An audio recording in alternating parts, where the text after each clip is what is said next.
Is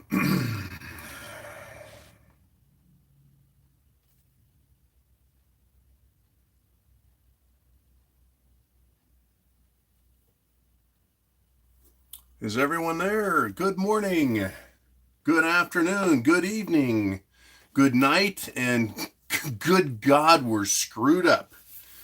We're live, right? We got Orlando there. Orlando's in the house. Holy cow, right off. Pow. Okay, well, we're going live, and since we're now scheduled, we're doing better running on ripples here. We're doing better with getting this set up. Hey, K Dorax there, our Polish friend. Yo, yo, yo. Is yo, yo, yo a Polish expression? We're going to give just a couple of seconds here, get everyone seated, everyone quiet. And then we've got a lot to discuss, as I'm sure you are well aware. Well aware. Now, being on time is not a big deal. Jolene have worked out with me how to go live, get it set up for instant rebroadcast on Patreon, and then separate that from a YouTube presentation later. So we've got the bugs on our new live system, it looks like, worked out nicely. We're going to continue to improve, of course. We'll make any changes that are necessary to accommodate the material, what is happening, how we present it, what works best for you guys, all of that stuff. Rick says, I'm hiding in the corner of my boss. Don't let him catch you, Rick. Right? I won't say your last name. So he goes, hey, I was watching too, and I noticed you're in the house. Okay. Oh, my gosh. We have an awful lot. We've got some actual two personal stories of from inside SHTF that's happening now that are going to be extremely useful. I've got the day's presentation. Basically, hey, we're out of business. The whole thing, we're done, right? We got bullcrap is here. And I've got my what's going to happen when we hear gunshots. I've been told you guys lately feels weird. Yeah, I tell you, this is gonna get strange. It's gonna get strange, and it's gonna get stranger, and hopefully it doesn't get deadly dangerous on any other front than dealing with the Cerveza bug. So it's time to get rolling. I want to start with two. These are personal stories from Patreon members that have a medical emergency they're dealing with. Now, what makes this difficult is we've got SHTF, and hospitals are not a safe place, right? That's really what's bad. I mean, extremely bad. You don't want to go to a hospital in a pandemic, where hospitals may or may not have people who are contagious and they don't know about it. We're getting more cases of it coming up. There is a lot of background chatter, rumor, warnings, and caution coming from places either in the National Guard or from people who are military or ex-military that still have contacts, saying further shelter in place, quarantine, shutdown, lockdown are coming. Okay. We're going to have all kinds of different terms for this.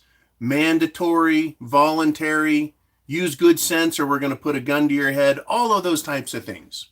Good morning, everybody. I think I just saw Robin and Rick and Lisa and shit. Everyone's here. Bull crap. Okay, so let's start with these two cases. Dee Dee, good morning, good morning, good morning to everybody. We've got a lot to get to. Let's just get right into it. The medical emergencies. The names are going to be changed to protect the innocent. But there's some good lessons. And remember, I'm not a doctor. I'm not an emergency medical technician. I'm not a paramedic. I'm a guy with crazy glue, and if you get a wound, I'm going to clean it out and glue it shut. But let's just see what they have to say, and then you think about it, how you will apply it based on your area, your knowledge, your history, your background, and how screwed up your hospital might be, right? Hey, Kaz. So here is something I did not give much thought to when the cerveza bug hype got going. Staying out of the emergency room. Right. We all kind of thought, well, worst case scenario, you go there, you get patched up, and you go home. Right.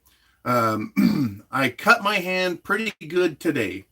First thought was, fuck, I need stitches. Second thought was, I can fix it. And it says, could you discuss that infection is going to be high on the list in SHTF of taking us out of the game, and the importance of having iodine and betadine and an organized medical toolbox, which includes a skin stapler and other pre-torn tab items to make it easy to treat your one-handed fool self. Oh my gosh. Every time I read this, I've read it a couple of times now. I'm glad it was only a 10-minute ordeal instead of a wasted day in the ER. I was back in the kitchen, and with a little help with the killer knife, I served up dinner, a great dinner, not just a regular dinner, a great dinner. The ability to prevent infections is so important. Thank you, John, for your dedication to helping us all become better prepared. You are welcome, M, and you know who you are. Let's tackle this one. This was an emergency event that just happened. This normally would be an emergency room visit, and it was handled at home.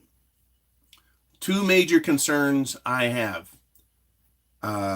Being injured in such a way that you can't perform well in SHTF. And second is an internal infection and being able to handle that.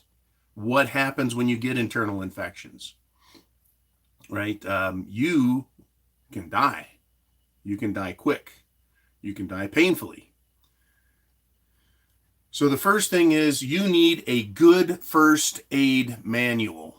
Period. That's it. You need a good first aid manual, right? That tells you about wound care, wound dressing, infection control, infection management, because you may get a minor infection from a serious wound, but you still get some infection. You need to do that and understand it.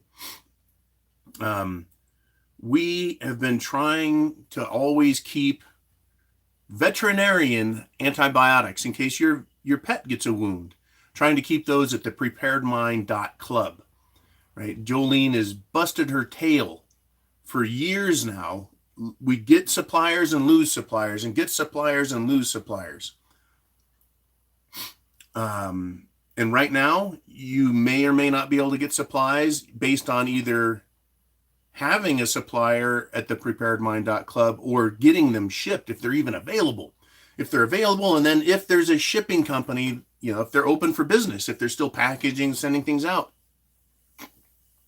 And just like human antibiotics, they probably come from China. We are in a world of hurt here, folks. There is no doubt about it. Shit has hit the fan. So, having a good toolkit, right? A first aid kit with tools. Now, skin staplers scare the shit out of me. Okay, I prefer myself.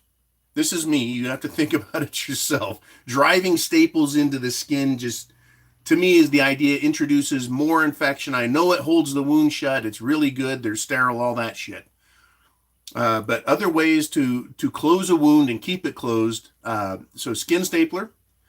Crazy glue, as I mentioned, believe it or not, I know actual vets who use crazy glue, super glue.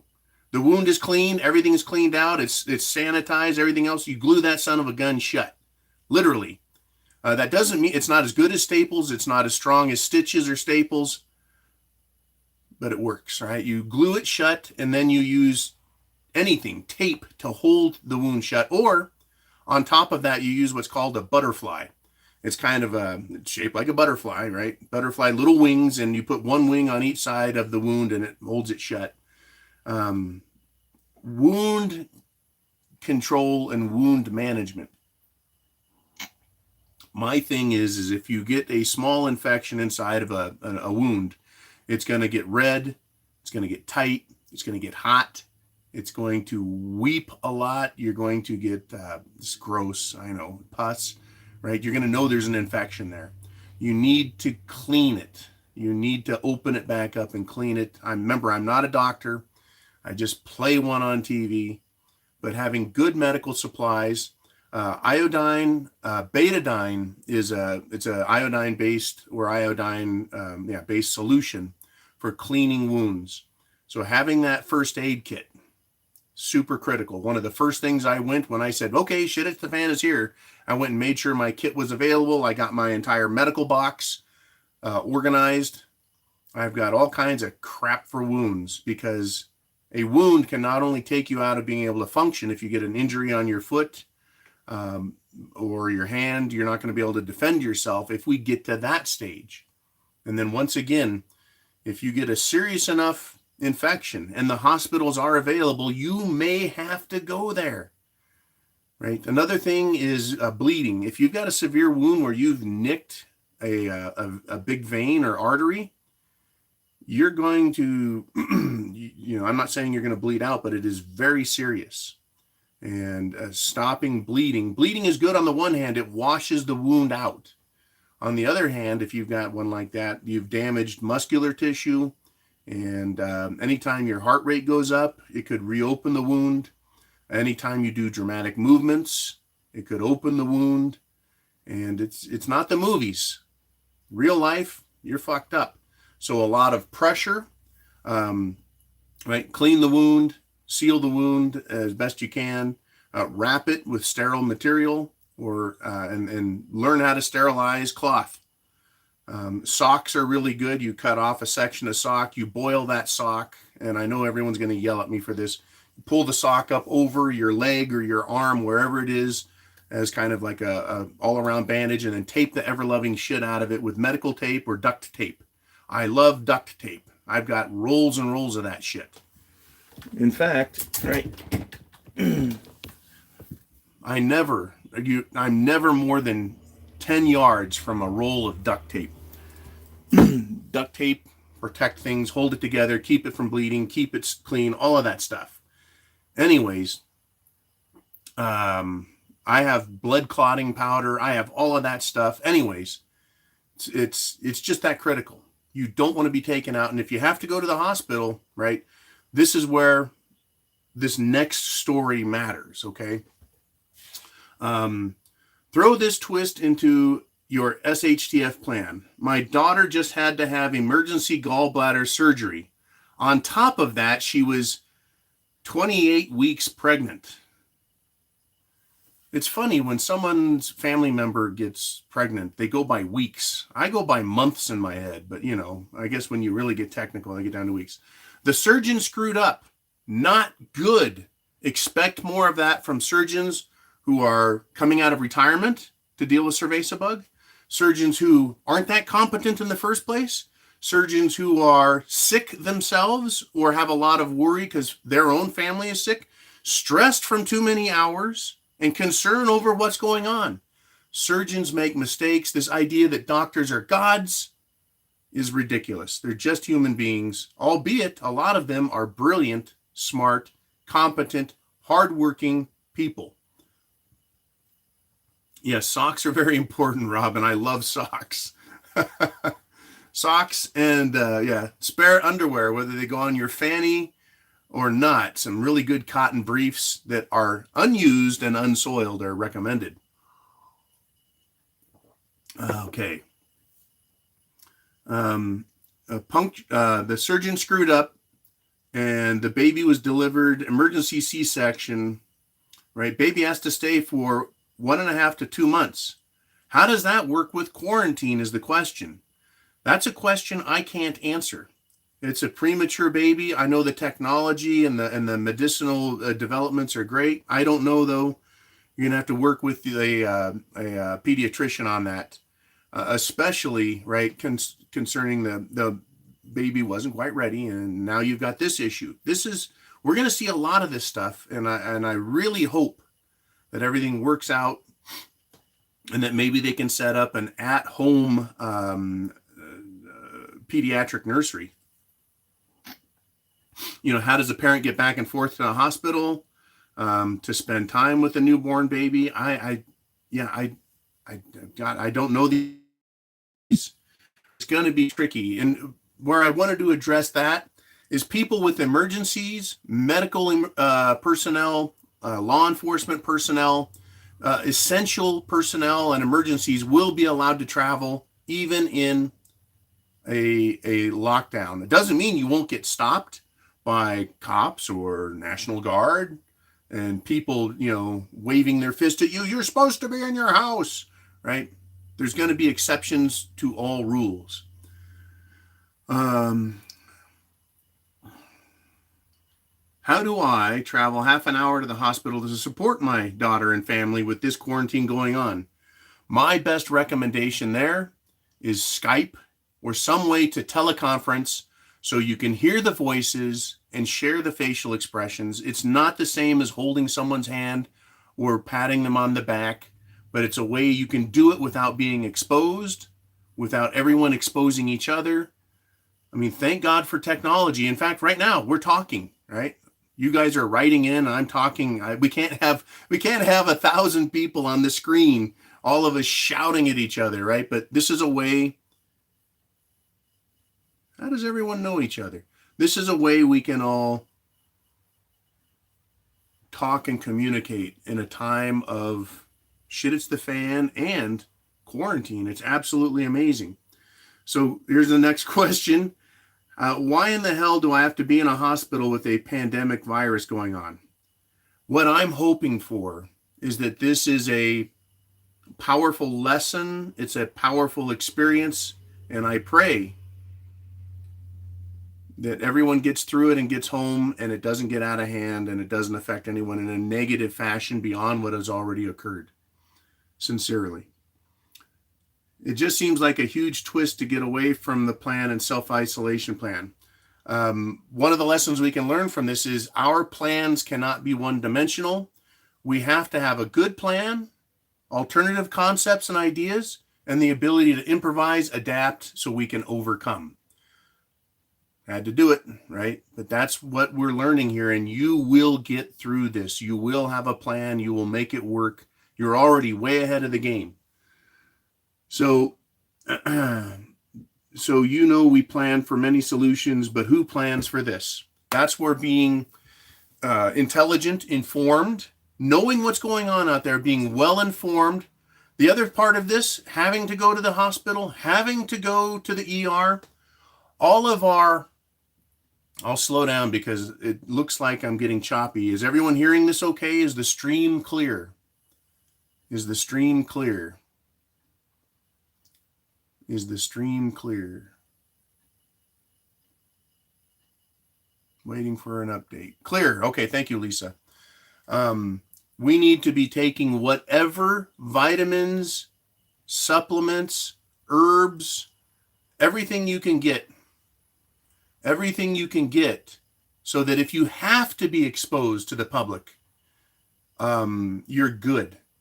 Okay, that's critical, absolutely critical. So the ascorbyl palmitate, vitamin C, elderberry, huckleberry, gooseberry, whatever you've got, currants, all of those berries that have lots of antioxidants, which are also antibacterial and antiviral in nature, in that they help our bodies and boost our immune system and make our bodies an unfriendly environment for these little bastard viruses. It's my understanding that chaga mushroom medicinally helps keep the virus from being able to implant itself. And so it's a preventative, it's a prophylactic against infection from this virus. But if you get the infection, you have to battle it. Now, what's interesting is how it gets into us. It's turning out to be this is just my opinion. Don't take this to the bank. It's just a way that we're going to start learning about this. If it affects your lungs and that's how it kills you, but they also say it shuts down your liver and your kidneys and Jesus, Anyways, have all of these things to prevent infection and help your body get over it faster so it doesn't become acute. And by having that, if you have to go to the hospital, even if you're totally away from everyone else, if you're totally away from it, you're totally isolated, you're like, there's no way I'm going to get it, I'm going to stop taking that stuff. Why at this stage would you stop taking that stuff? That stuff is going to help your body with common colds and other crap and other infections and other illness and help you battle and fight back against stress. Okay? So that's a lesson here, right? You're not planning on going to the hospital. Last thing you want to do, and you're forced to, right, be exposed to other people. So, great lessons here. I really hope everyone's okay. And while we're in emergency situations that have popped up, Salt Lake City, I guess, has suffered a relatively large earthquake. I think power is out. I had power outage yesterday, but here in extreme Northern California, we've had some snow and some weather, and we're continuing to have weather. I lost my power. And thank you again, John. Big John was generous enough to share with me a lot of stuff a long time ago to get me plumbed up on an electrical backup. That was a backup battery. And if power goes out, you've got to be able to get through it, whether it takes 1 hour or 1 day or 1 week. So being ready and prepared, so important. So important. Okay. I want to get on to the actual title of the video, right? Yes, Manuka honey is incredibly expensive. There are different, shall we say, potency levels in Manuka honey. You want if you can, UMF 15 and higher or UMF 20 and higher if you can get it. If not, if it's lower, you may want to up your dosage to help deal with it. Enough of my stuff again, I'm not a doctor.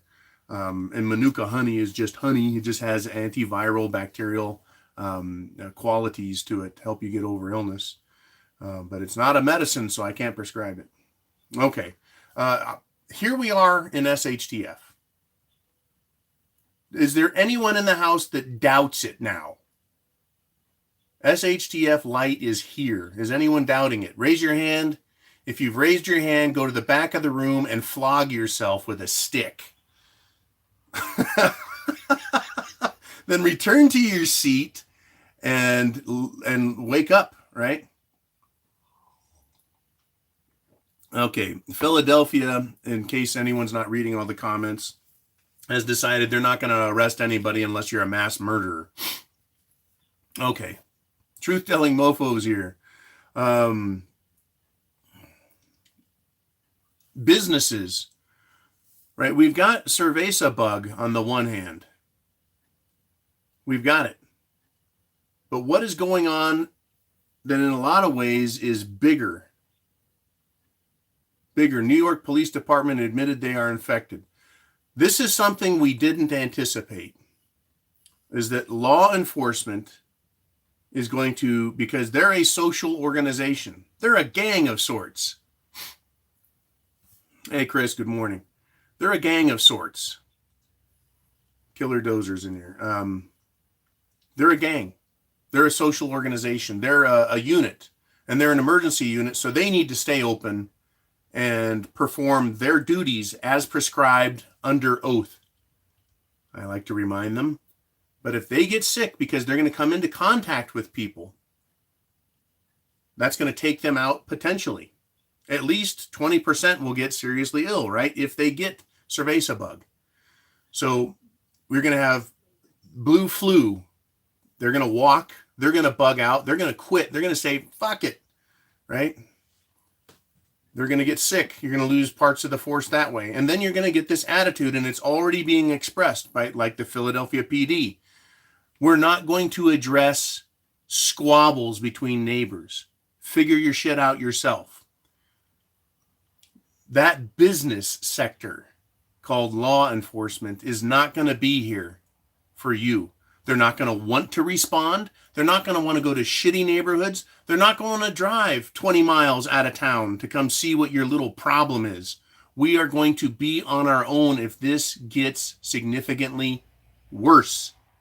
So this idea of quarantining ourselves and staying in, yeah, EMTs, paramedics, police, nurses, hospitals, doctors, these frontline people are going to, a lot of them quit. A lot of them not go in. A lot of them say, I'm sick, because they're going to get sick. A lot of them are going to get taken out. If any of these law enforcement guys get out of hand, one of these revenge mofos might put some Swiss action on them. Paul Nieto says, most PDs in the Bay Area will still be working if they are infected. Shit. Damn it. Let me get back to that. I have confirmed that with them. We are working on training and drills at our office in RWC. I don't know what RWC is. Thank you very much, Paul. Paul is, I don't know what his symbol is. Paul, thank you so much. We're going to get information leaked to us through high quality sources, through marginal sources, and through dubious sources. If you would, when you pass information on, let us know what you think the quality level is. Not you as a person or your friend, but the information itself, how we would grade it. This is high quality. This is an 8. This is a 2, right? It's a maybe. It's weird. It's a 5, it's hard to tell, but take it under advisement. Let's try and do that with our information instead of stating the information we're getting as rock solid, and you can take my friend's word for it. He knows exactly what's going on in Miami because he lives in Alberta, Canada, and somebody told him, right? I've in times past gotten information like that. It's like, that's just too dubious. It's too stretched. I can't use that, right? And there's information everywhere in between. So you guys use discretion when passing information along. I try and do the same. These are my opinions.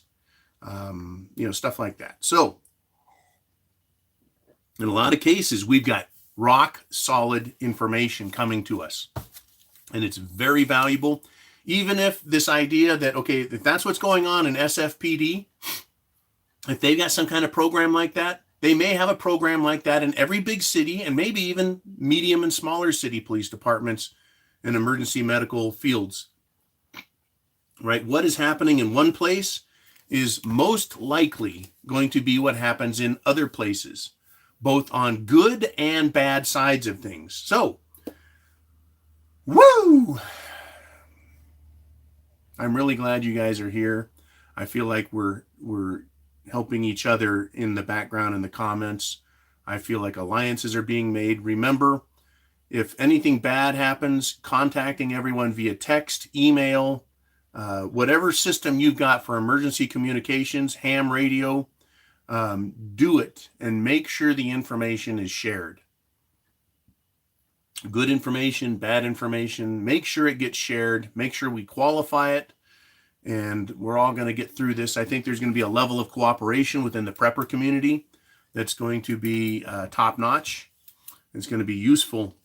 I think the Patriot community is going to have the same effect. Okay. So as far as, the consequences of this, you're all at home or at work hiding in the corner, as it were. Schools are canceled. Businesses are shut. There's no more social activity. We're going to go into lockdown mode. Whether or not it's as bad as they say it is, it's going to be bad on the business side. And if we get through this and we go, you know what, we only had 100,000 cases, only 5,000 died total. This was stupid.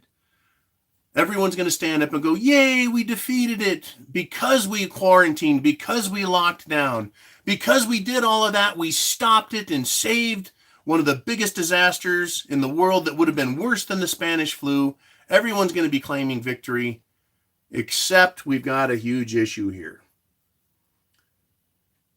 Businesses, corporate America, our financial, legal, monetary, legal. Legal is in there too. Legal's toast. lawyers need to be washed up and tossed. There's going to be no room for them in the coming world with all of their lawsuits. Hate to say it, we've had enough of that shit. That's what causes expenses to go up, insurance, people quitting. Okay, enough on lawyers. Our monetary, financial, and economic system is crushed. It's already crushed, right? It's being wheeled down the hall, going to ICU to be kept alive as best as possible.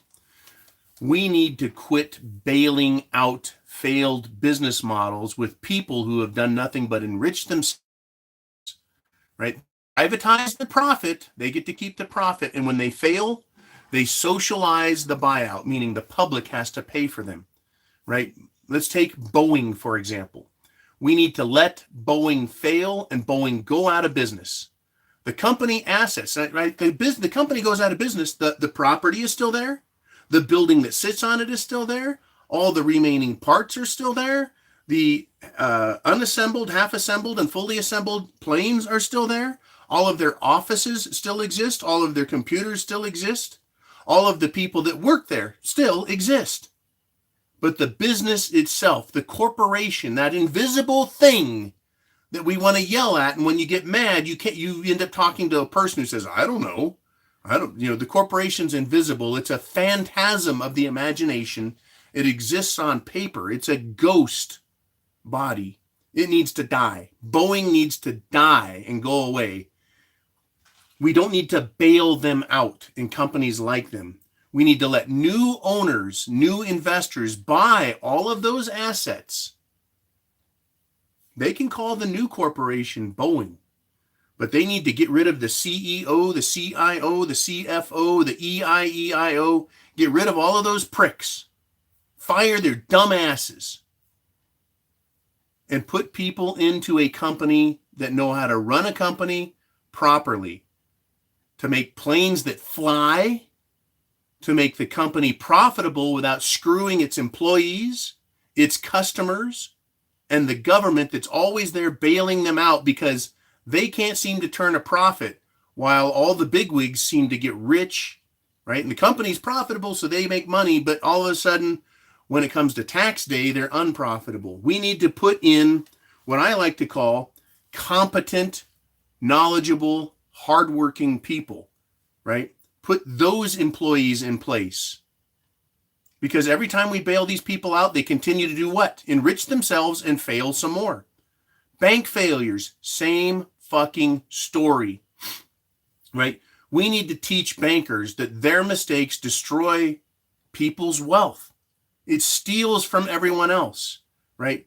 They have bailouts. When we do bailouts, it encourages them to continue to take bad risks. They're gambling. They're enriching themselves at the expense of everyone else. And when a recession comes, or a depression, or a crisis comes, they instantly claim they're bankrupt and they need bailouts, right? And they think that we must save them because they're too big to fail. The same story with the banks. Guess what? All of those paper stocks, you failed? Okay, set those over here. They literally aren't on fire or gone. They're just worthless. But there's still that bank's assets and liabilities. Take the building away from them. Take those bigwig hotshot asswipes, sweep them off the fucking board, and have somebody else buy that financial firm, take care of the problems, right? It has value and it has no value. I understand liability, right? And have someone else either run it or close it altogether. Stop propping these giant monopolistic corporations and banks up and then telling us we have to pay for it every time they get their pants pulled down and they get spanked. And here we go. Ford, GM, Chrysler, and Tesla, right? We need to quit subsidizing these corporations, all of them, right? They want to pay their huge salaries and their bonuses, right? And then they fail, right? Tesla, I mean, this is incredible. Musk wanted to keep his factory open in Fremont. He's got to try and make money. Who is going to buy new cars in the year 2020? We don't have jobs. We're all out of fucking jobs. We've got no paychecks coming. We can't afford to pay for the crap that we are already in debt for because of what's going on. How are we going to buy new cars? Right? The entire thing is just jackhammered. Right? The USA, China, the EU, we're all out of business. Right? And I want to remind everyone again, when I studied law back in the 90s, I was a law student. I learned that corporations were originally allowed to exist as a privilege, not a right. Corporations, you would apply for corporate status, you would get it, and they were allowed to exist for the benefit of the general public. In other words, they had to do something to make our world better. They weren't tools that were originally designed and intended to enrich a class of people and allow them monopolistic powers. However, that's the abuse that we saw. And then we had antitrust laws and anti-monopoly laws, and we've been in a huge fight ever since. The government needs to deregulate us little people and little businesses, and they need to get a stranglehold on these multinational corporations that are screwing us to death. And when they fuck up, asking us, rather demanding us, pay the bills. Right? That's why we're here, folks. We've got Cerveza bug is medical, and we've got this financial disaster because of what has been allowed. Government hasn't done its job where it was supposed to because it's been too busy beating us into the ground with fasten your seatbelt, go to court, pay your taxes, shut up, etc. Oh, and by the way, take your shoes off and we're going to grope you at the airport.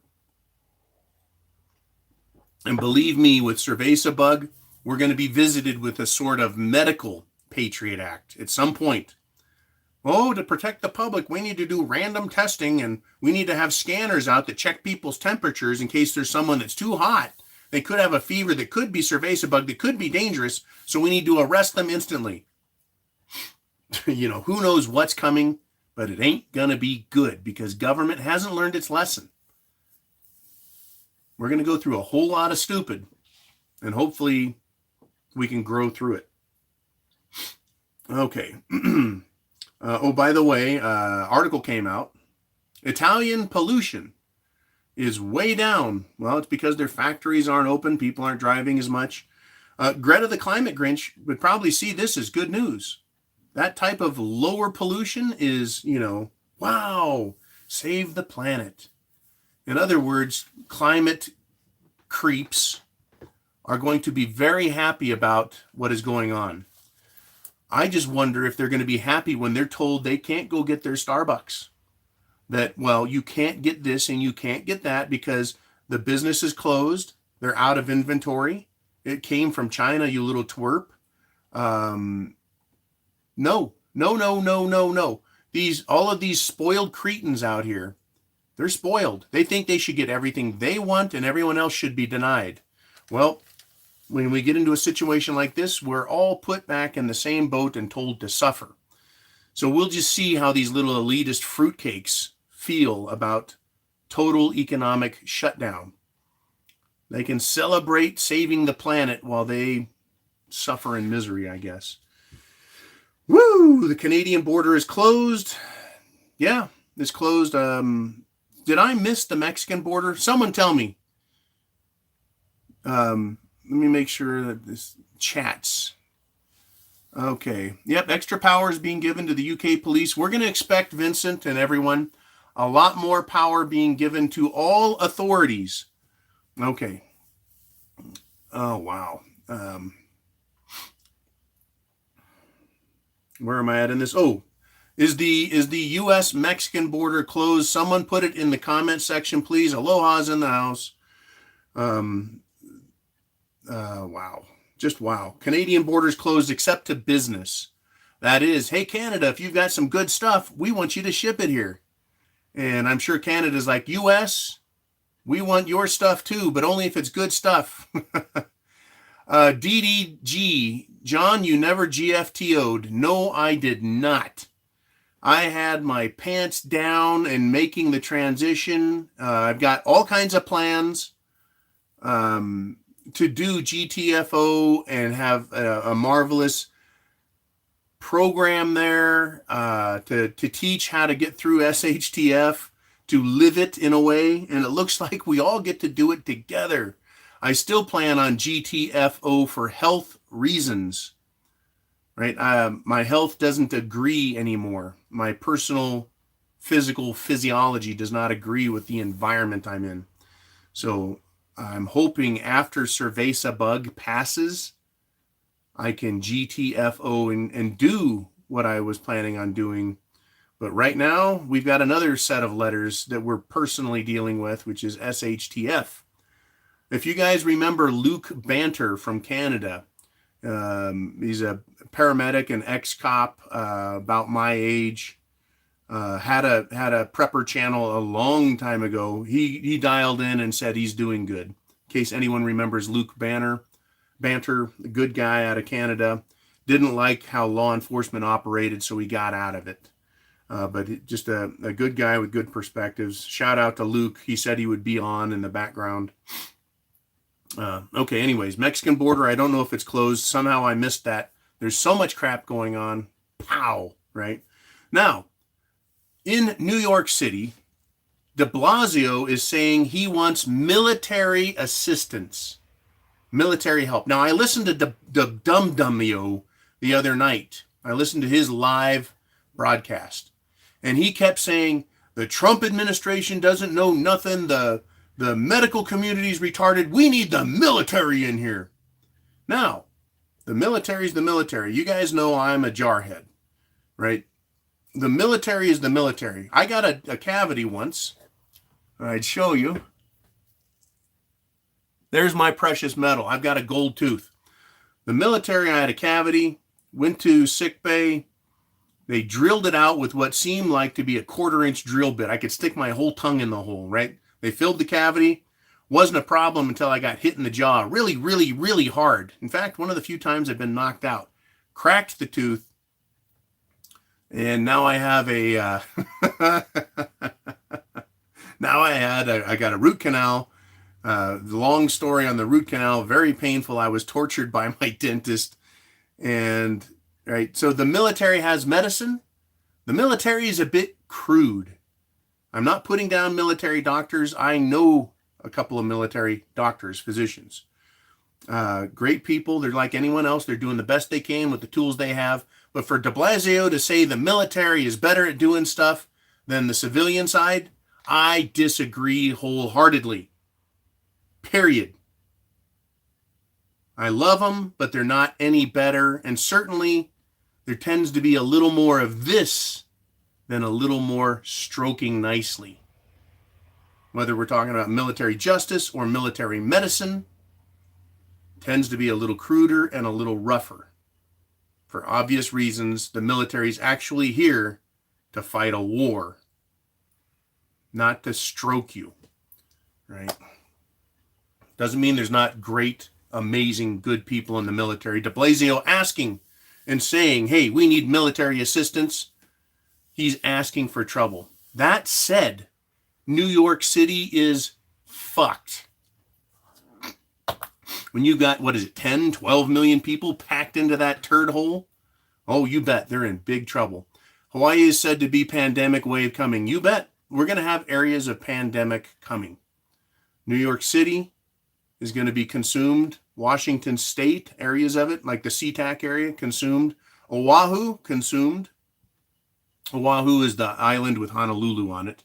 It is the main transportation hub, and a lot coming from China and Japan and other areas of the Orient, as it was once formerly known. Use Hawaii as a stopover. A lot of business is done there, etc. Kind of like the Eastern Hong Kong. Who knows, right? We're going to have it. Dallas, Atlanta, Chi-Town there, Chris and Uman. Look out, right? Chi-Town's going to explode in stupidity. And look out, right? Yeah, it's coming. So, moving along. Yeah, I covered Elon Musk being a complete fucking idiot. This, I believe, Elon Musk in his mouth It's cute when everything was great and everyone's making a bunch of money and they're feeling really proud of themselves in business. But closed for business, Elon Musk is going to be the Tucker of the 21st century. If anyone knows who Tucker is, he was a brilliant man, I believe, who started in the auto industry, came up with his own company, had some incredible ideas. For example, at night, when you turned your steering wheel, the headlights would turn and aim in the direction they're going to help you see. Just one idea Tucker had, and I don't know why it wasn't re-envisioned. But anyways, he had ideas, very futuristic planning, brilliant guy, disappeared. Elon Musk, for all his faults, has some brilliance to him, and he is going to go the way of the dodo. A lot of businesses are, right? He just did his coffin nail move. The Alameda County Sheriff in California went and said, you've got to close your business. Market is almost at circuit breaker. Thank you very much, Crispy Bacon. Love that guy. Egon von Greyers. I want, wish, hope everybody goes on Twitter. I fucking hate Twitter, but it's a useful tool to blast out links to news stories which are efficient. I know Jolene tries taking my tweets or my retweets or my twits. Does that make me never mind. And tries putting them on Facebook and Patreon for us. But if you go right to Twitter, you can set it up to where you get alerts or you don't get alerts. You can look at it when you feel like it.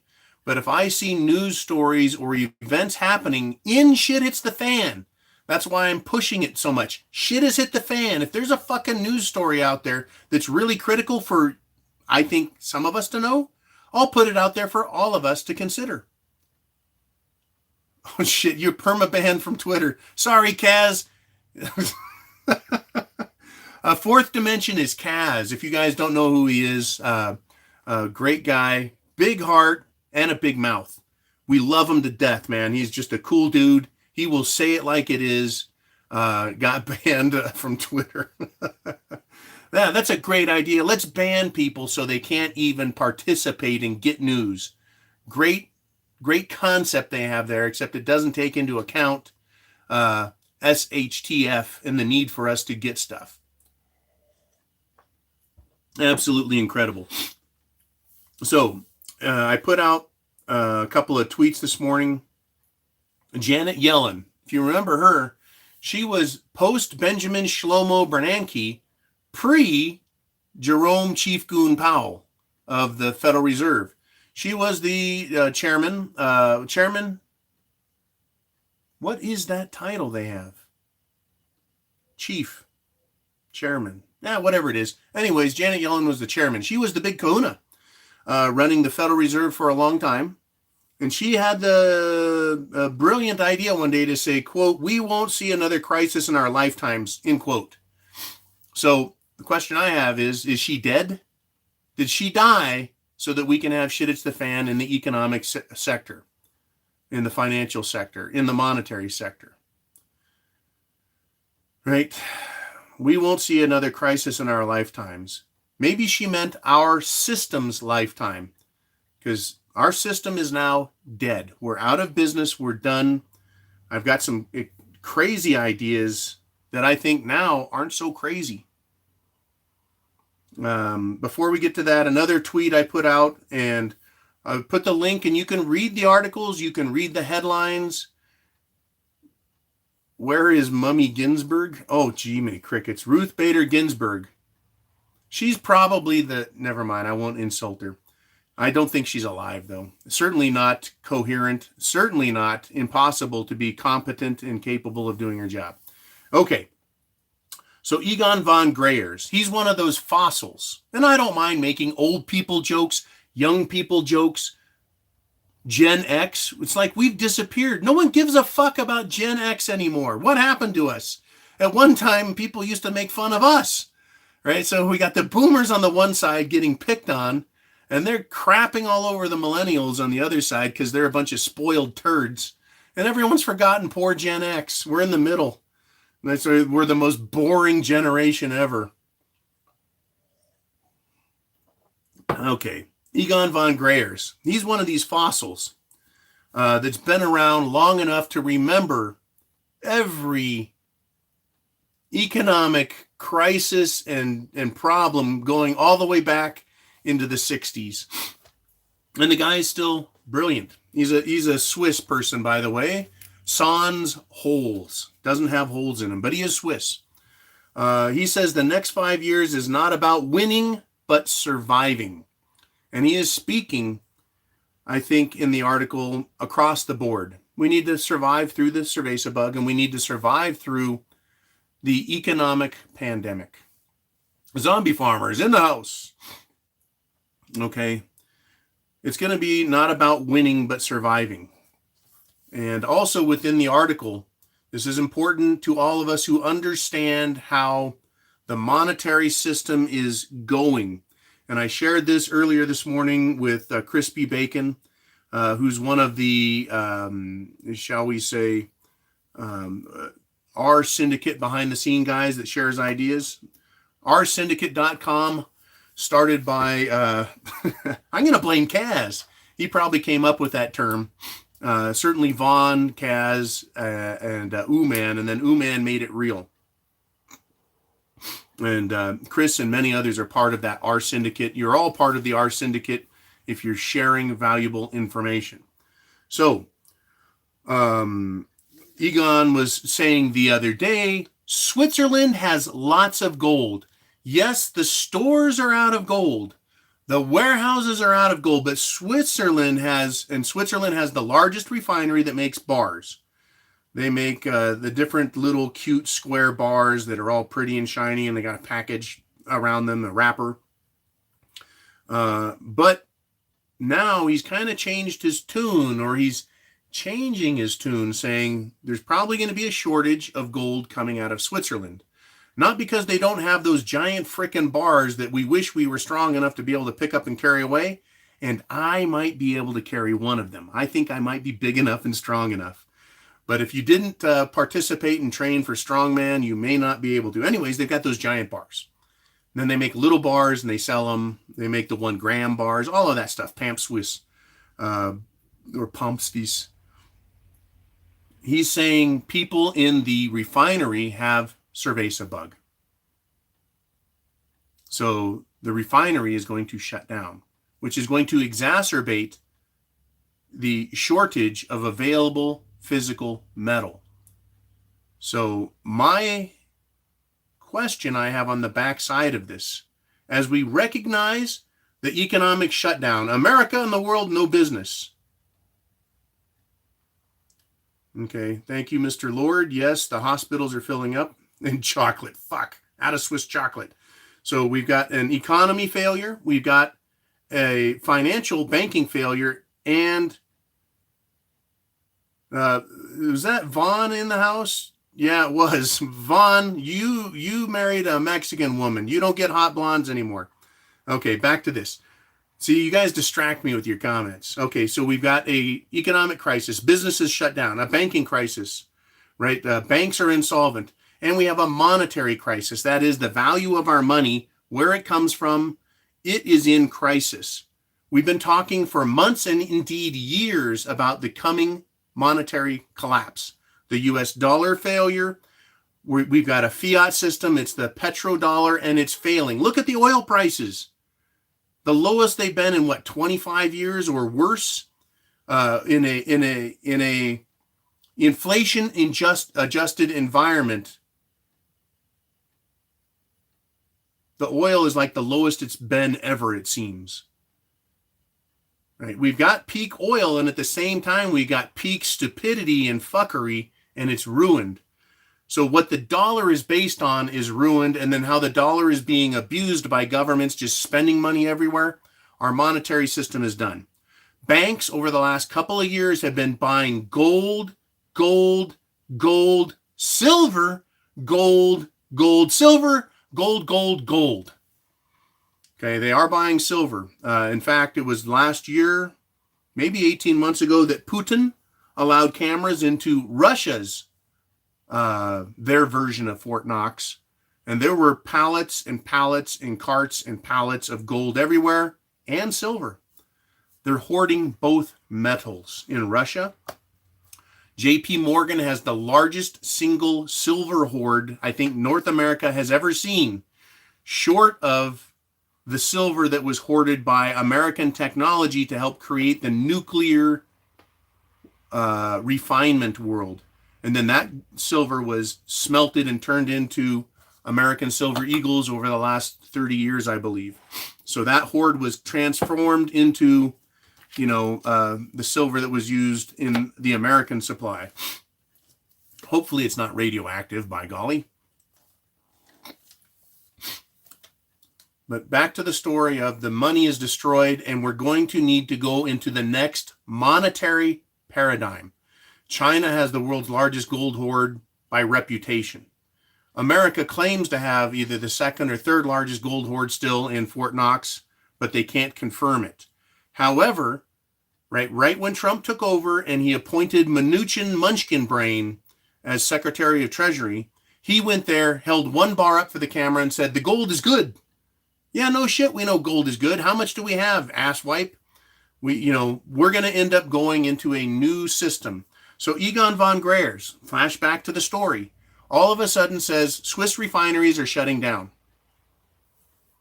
If I was the Swiss refinery, okay, I'm John, CEO, I'm Johann von Kriegers of Switzerland, right? And I'm in charge, I would tell everybody, you are now on permanent professional lockdown, because we cannot have our refinery shut down at a time when everyone wants gold from banks to countries to people. We're not going out of business because we're Swiss and we're smart. Now, apparently not. Okay, and being invested in the other precious metals, right? I don't want to take my silver Bigfoot coin that Jolene gifted me for my birthday and take it and chuck it at someone in self-defense.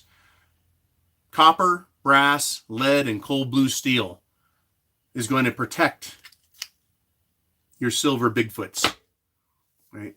That's what you need. And of course, the other one that I carry around with me all the time, right? My USMC 1 ounce silver. I have a little bit of precious metals. And those have helped me get through hard times. I want to thank everyone for their generosity also. LaDonna, everybody who's been generous and helped out by supporting the Prepared Mind Network. Thank you guys very much. Back to Switzerland. All of a sudden, they're not very quick and ahead of the curve, and they got people who are ill in their refineries shutting down. There's two things that have happened here, in my opinion. Two things. I don't think that they're shutting down because they need to shut down. I think they're shutting down. This is a theory. This is a hypothesis.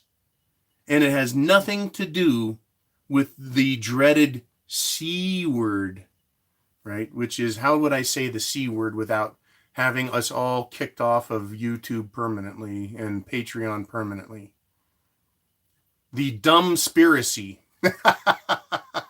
That's not what this is. We have to look at what's going on. The banks are ruined. The financial services are ruined. The corporations are ruined.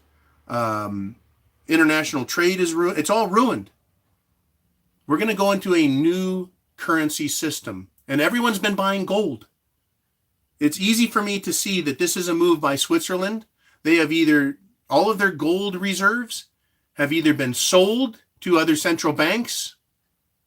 Like, let's just say Janet Yellen, Alan Greenspan, Ben Bernanke, and Jerome Powell all got together, made a power phone call to Switzerland and said, we want 100% of your reserves, or Swallowwell is going to nuke you, right? We bought it. It's ours. Pow, we buy it. Or Switzerland nationalized it, or the European Union nationalized it. In other words, nationalization of all reserves are held now and to be frozen, because our money system is going to change.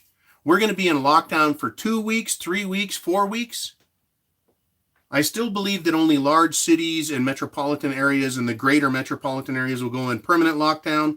I think the more rural areas will be allowed a little more flexibility because they have to drive to get to stores. They can't walk. It's going to be hard to deliver to all these ranches and shit. So they're going to have to be allowed to drive. They're going to have to be sold fuel, right? Whatever. The country needs to keep working. They need to keep us in shit, it's the fan light. Right? Remember, that's their goal. Maintain order. Keep the chaos levels low. Don't fuck with people. They've got guns. But I believe more strongly in the idea that Switzerland and their massive, massive gold reserves, where rich people, countries, and banks keep their gold held on reserve. Oh. And I just saw something that came up and it reminded me. Isn't it fascinating that in the last year, they've come up with an incredible new meat substitute made out of soy, which is incredibly bad for you. And it's called impossible meat because it's impossible to believe that anyone would want to eat it. They used, and talking to somebody who's very close to how they produce it, the same way we use yeast to turn sugar water into alcoholic beverages, they used specialized yeasts to produce the components that make up blood so that they can mix it in the soy meat protein junk to give it taste like meat.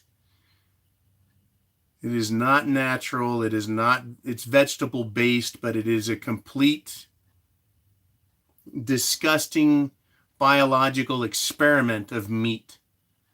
And it's interesting that that cheap, disgusting stuff is going to be fed to people as we go through this crisis. If you want to be a prepper, there's a reason. Well, we can't open up the farms and we can't bring the cows to slaughter and the pigs to slaughter and the chickens to slaughter the way we used to.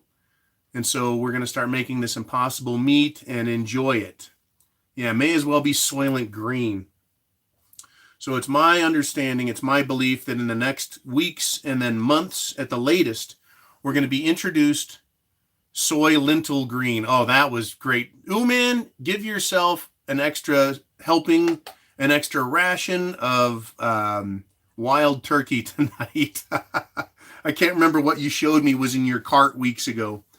But yes, we're going to get a new monetary system through this. At some point, we're going to have a bank holiday, a bank shutdown. It could be over the weekend. It could be an entire week. If they let's just say they shut the banks down for a week. Okay. They shut the banks down for a week. And the government does news and press reports and they say, hey, look, you're already locked down. Just stay calm, mofos. Stay calm. We're going to deliver your food. Don't worry about paying for nothing. Don't worry about your fucking bills. Uncle Sam Trump has got you, right?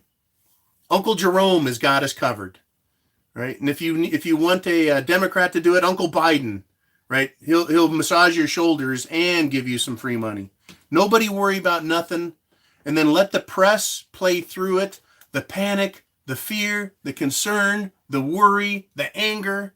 What about all my money? What about all this? And let the press come out and tell the people and soothe their little nerves. Don't worry. Your money is still good. We're just changing to this new gold-backed system or asset-backed system or basket of currency system, whatever it is they're going to introduce, right? Whatever it is they're going to introduce, they'll let the press calm our fears. They'll let me and others come out here and scream and yell about it. Get over it. We're all locked down, right? Cerveza bug, don't go out. Got to scream at your TV, scream at your smartphone, scream at your computer, but that's it, right? We're all locked down. After a week, we come back out and they've got a new system, or they've introduced the idea, right? And like I said, if you took cash out of the bank, don't worry, you'll have a chance to take it back to the bank and it'll go into the system and get converted into whatever crap it is they're going to give us next as a currency, right? Now, in 1971, we went in with gold-backed dollars and came out with petro dollars. They're still US dollars. You could have a dollar printed in 1970 and it still worked in 1974. It just bought a lot less, right? But it was still the same dollar, still whatever, right? We're just going to discover that our money is going to be devalued It's going to be based on something different. And I think gold is going to ultimately be what it is backed. They may say the gold isn't going to be an item you can trade on the Wall Street anymore. It just has a value of $10,000 or $20,000 or $50,000 an ounce, and it's pegged to that.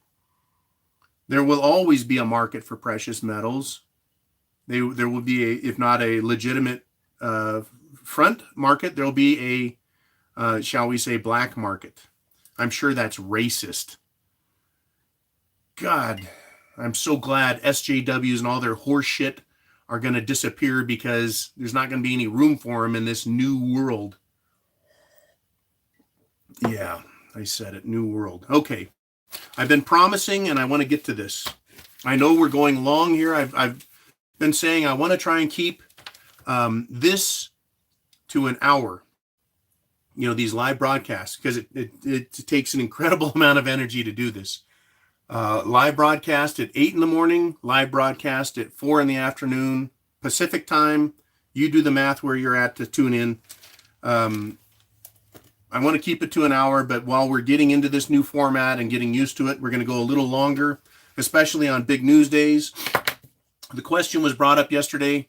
When do I put on, it was a great question, I can't remember who asked it, when do we put on our body armor? And I said, the first shot you hear fired is when it goes on.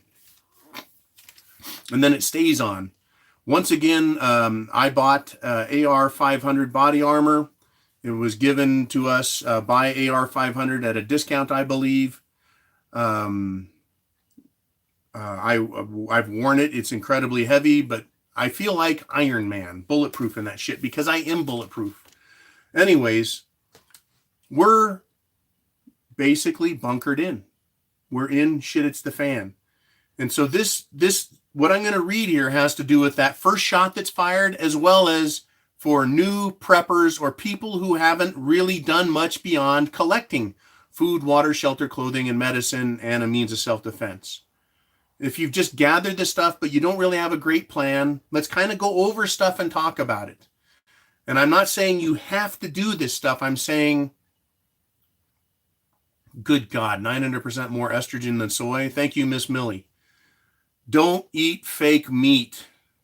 Estrogen is not good for you, even if you're a woman.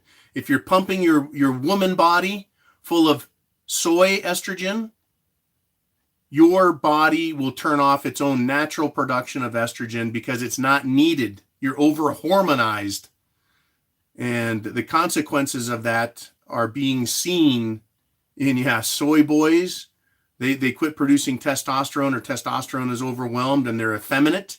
And in women, they become androgynous. Men and women are becoming androgynous. That is, less like men and less like women and more like something in the middle. It's fucking weird. I like men and I like women being men and women. Okay, back to this. I see if I start reading your guys' stuff, you kill me, because you have such good things to discuss. Men have low T. Exactly, John. Okay, so I got to stop looking. Okay, so shit has hit the fan. You've got all of your stuff. Some people are new, so I'm going to go over this, and you have to take it into consideration based on where you're at, what you've got, your level of experience, your level of confidence, the neighborhood you're in, the 10 miles around you, your experience, your everything, right? But these are just ideas we'll discuss. You have to decide for yourself. Hopefully you've got a good crew, right?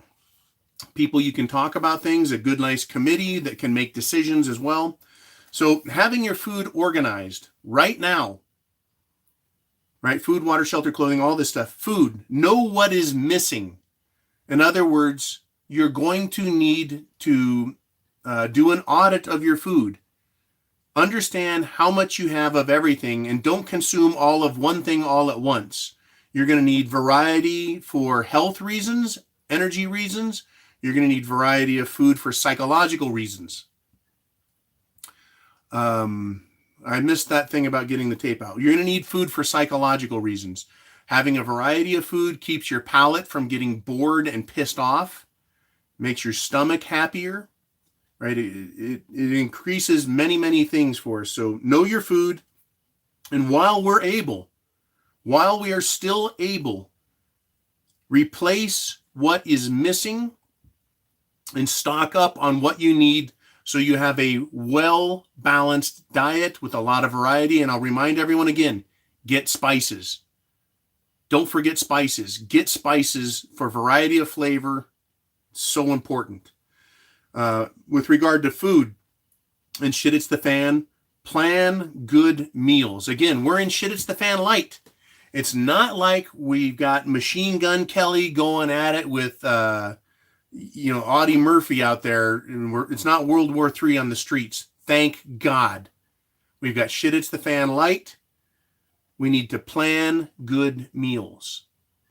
Okay? For health. So you sit down and you talk and you relax.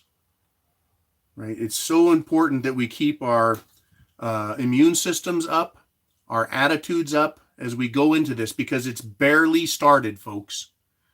This is barely started. It's going to get worse. It's going to get harder. It's going to get scarier. Shit is at the fan, but it's barely started. We haven't seen the second wave yet of the shit. Keeping extra food stored in your closet. Why I wrote that, you guys know that. Oh, don't keep all your food stored in one place. If you can, put it in this room, in that room, in another room. In the event, an emergency, someone were to come in and take all of your stuff, rob your house, whatever. I expect and anticipate home invasion robberies at some point. Home invasion robberies at some point. Someone's going to kick your door in with guns and take everything you got. If you're not prepared at that very moment to repel violence, you lose. So keeping your food separated, spread out, under the bed, in this closet, over here, over there, under the couch. I don't care how you do it. Don't have all your eggs in one basket. There's some investment advice for you. If you think I'm full of shit, that's okay. If you think your neighborhood is safe, I totally get it. There's other people that live in areas where you don't show any of your wealth because you'll be mugged the next day. Okay. So water. This is a lot of these topics, or some of these topics, are ones we went over years ago, and it's just in the prepper world common knowledge. But as I've said, and as we've noted, the prepper world just included 100% of everybody, like it or not. And a lot of people have come here, and I want to welcome them and say, I'm very sorry. We're getting people reporting like Penelope. They've got family members calling and asking, what do I do? Tell them to come here. Tell everybody to come to the rsyndicate.com, find people they like. Of course, come to the Prepared Mind. I think we've got a great crowd that's very supportive.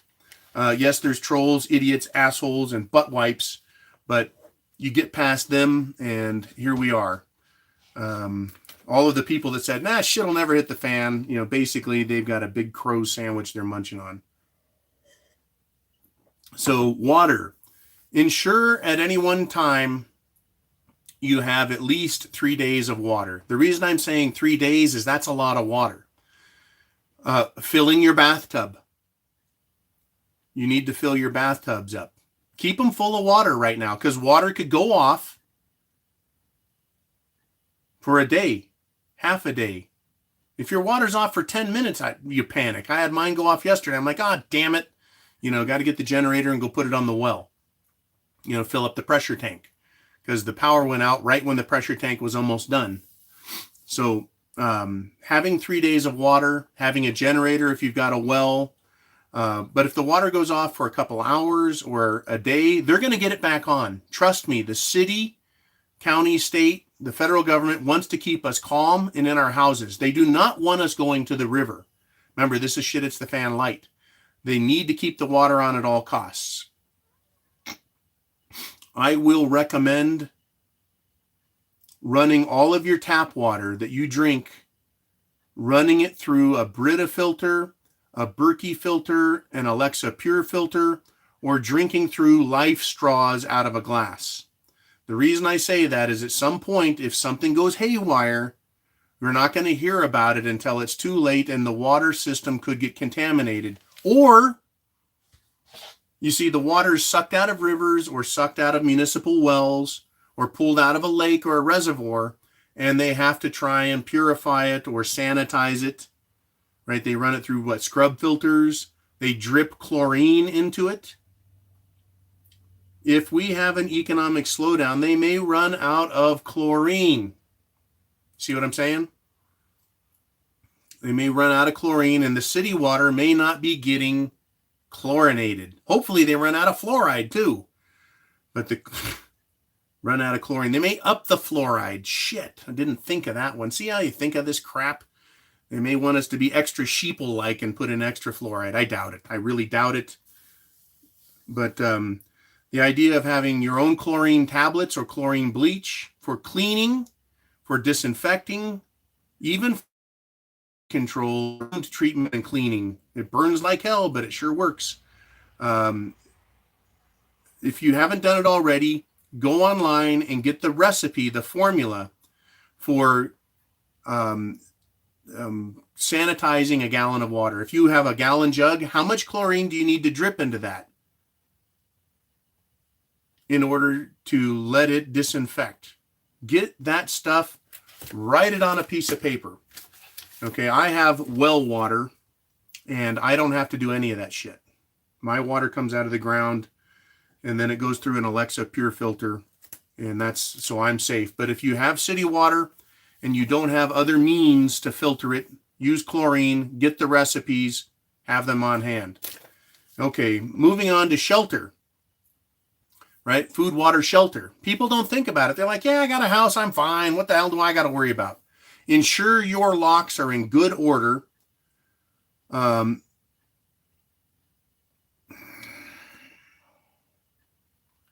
For normal circumstances, your door locks work. Doors can be kicked in real fast and real easy.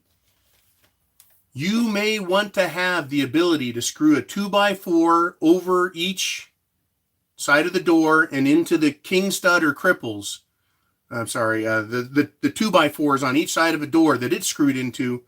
If you need to severely bar your door against entry, 3-inch screws, 2x4s. Yeah, there we go. 2x4s into that to keep that door shut. The bad part is if you need to get out that door, you can't. Windows, all of a sudden glass.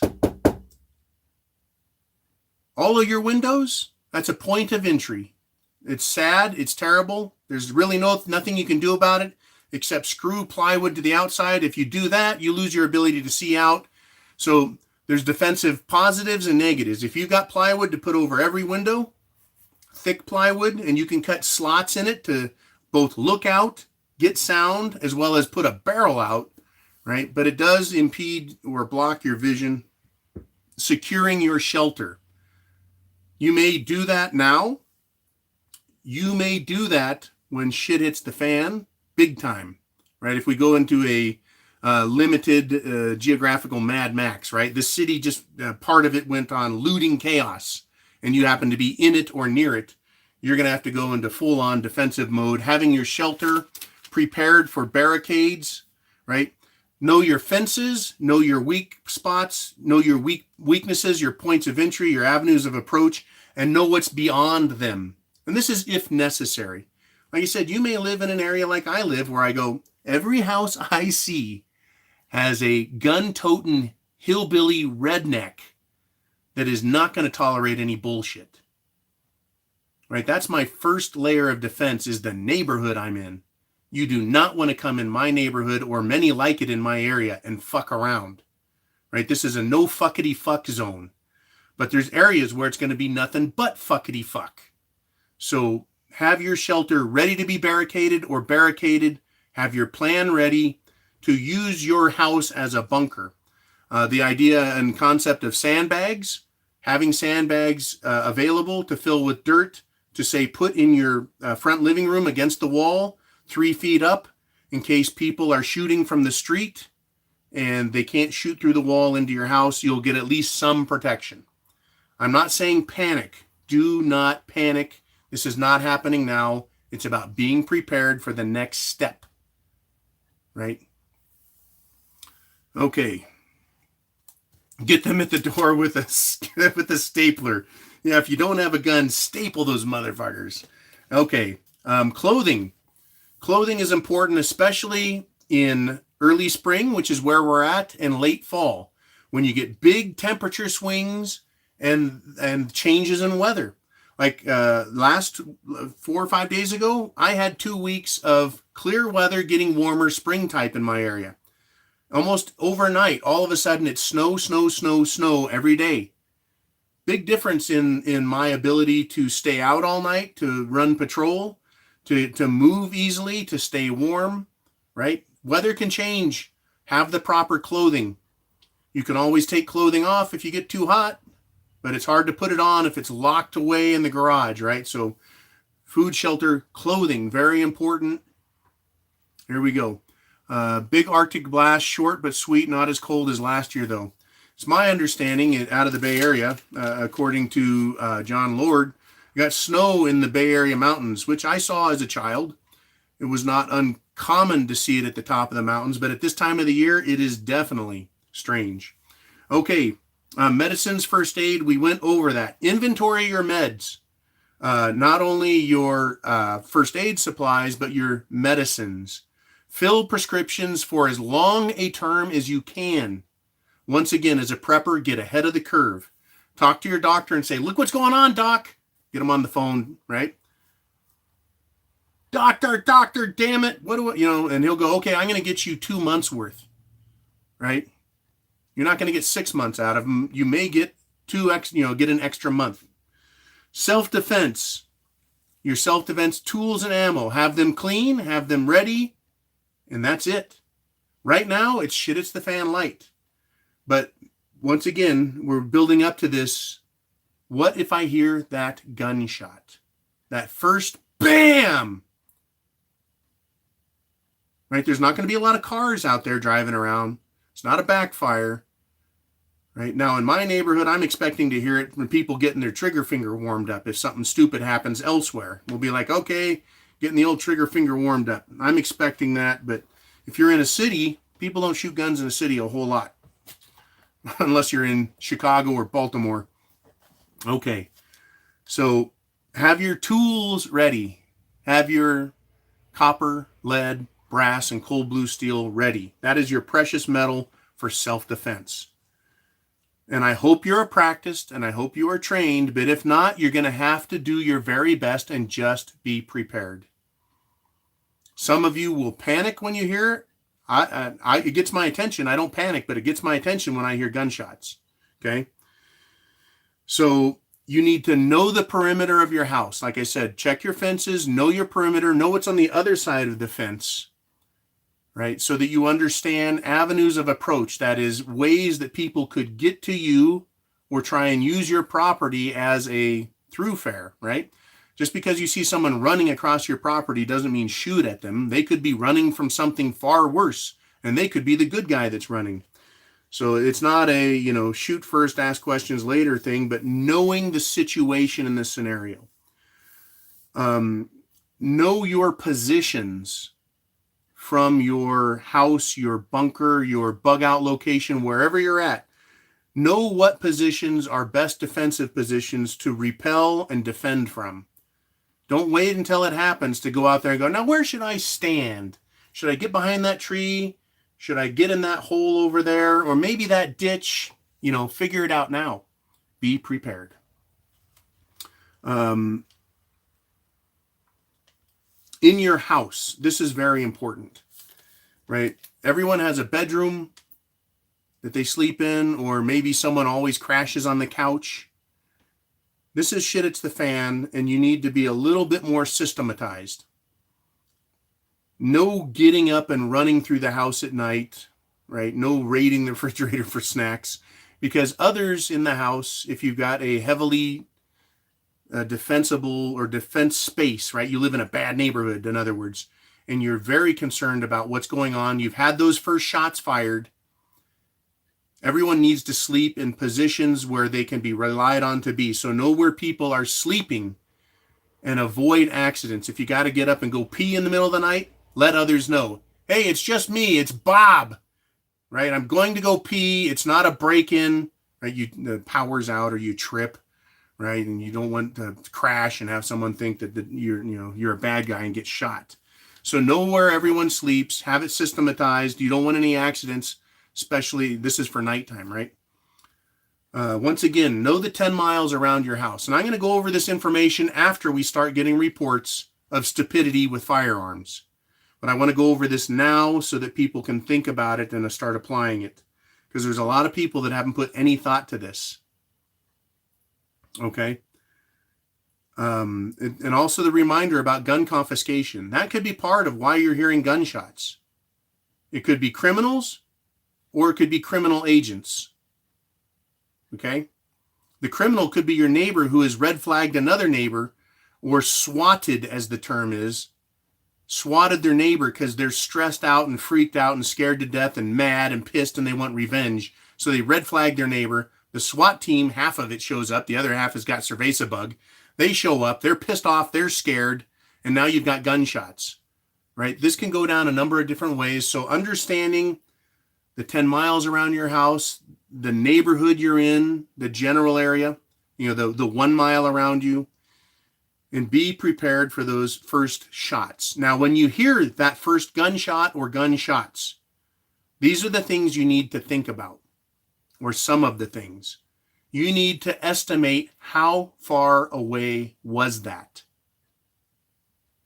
Okay, the reason is if it's a long, long distance, and if you don't have a lot of experience with it, I'm very sorry. I have a lot of experience with loud explosions. How far away was it? So that you know how much time there is between that and you in the event it is going to interact with you. Also, understanding distance will let you know if the action, if it continues, if it persists, gunshots, is it moving closer to you? Is it moving further away from you? Right? If it's moving further away, your risk is going down. If it's moving closer to you, your risk of having to defend yourself goes up. If you hear the gunshot coming closer to you, it doesn't mean you are required to engage or participate, right? It could be a gunfight between two frickin' idiots. One's chasing the other and the other's, pointing behind him, doing the I'm running and shooting and just praying that he stops whoever's pursuing. That could be what's going on. You never know. So just because someone's shooting doesn't make them your enemy or anyone else's, right? It could be a completely, totally private matter being settled the old-fashioned way. So again, how far is it? Lets you know what your threat is. You can hear gunfire if the muzzle is pointed in your general direction a long, long, long ways away. So that will alert you, right, that stupidity has started. The next thing you want to understand or listen for is how fast is the rate of fire. If it's the machine gun sound, there's some serious business. More than likely, it's law enforcement or National Guard and something just happened. Okay, if it's just bam, bam, bam, bam, bam, bam, and it continues, the rate of fire is high, it's a shootout.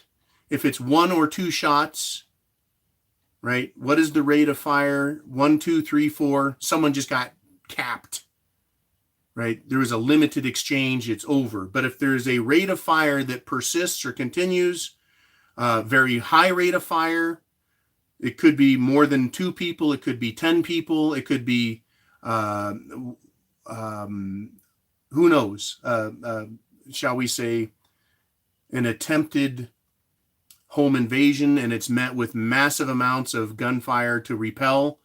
We don't know, but it's good to try and listen and get an idea of what's going on. So how far, what is the rate of fire? Is it persisting? Another thing to listen for, and a trained ear will know this better than others, is are there different calibers? Handgun sounds different than a shotgun, sounds different than a rifle. If you've got handguns, rifles, and shotguns going off, you've got the OK Corral. Something's going down. If you have the same sound, crack, crack, crack, crack, It's probably one person. And even the same rifle pointed in two different directions is going to have a different concussive sound. It's going to be because the sound wave will be traveling away from you and compressing less, or if it's being aimed more towards you, it's going to be accelerating. So you're going to be able to tell how many different people are shooting in different directions. Again, that gives you the idea of what is going on, how many people are involved, and do you need to, right?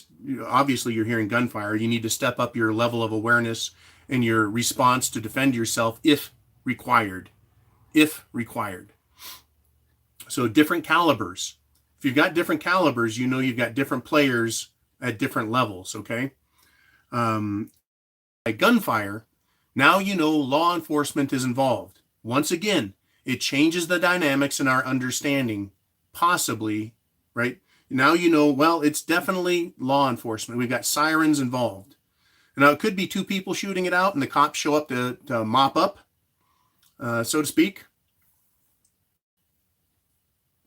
It could be sirens followed by more gunshots, right? Who knows what's going on, but sirens tells you now the government's involved, right? And that could involve also National Guard. The sirens show up and the police, or I'm sorry, the National Guard are going with them in tow because they're going to want to put down any violence if they have the capacity and the manpower and the desire to interact.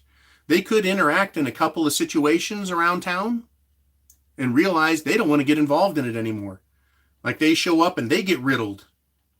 You know, this gang has a bunch of full auto Uzis and they waste a platoon of National Guard. That response may be with overwhelming military response or absolute and total silence, meaning we don't go in there anymore. Kind of like Chicago. The police just don't go into some areas, period. We don't know what to expect when the stupid starts. Okay, very scary stuff. And we, me, you, all of us, most of us, some of us may never, ever, ever have to deal with any of this, but we'll certainly hear about it. Okay, I don't want people to be scared, but sirens, do they happen before the gunfire, during the gunfire, 3 minutes after?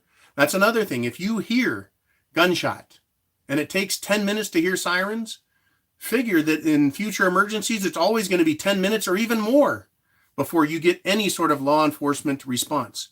Law enforcement may take the attitude of, we're going to let them shoot it out, settle up, and we're going to show up an hour later, 2 hours later, 1 block away and start asking questions before they get involved. They're going to let the problem, or rather the fire, burn itself out. Okay, the question comes up, I've heard gunfire. Do I get involved? That's up to you. I'm not going to recommend it. At the same time, there could be some serious stuff going on, and your neighbor may need your help. You have to decide your level and desire to be involved.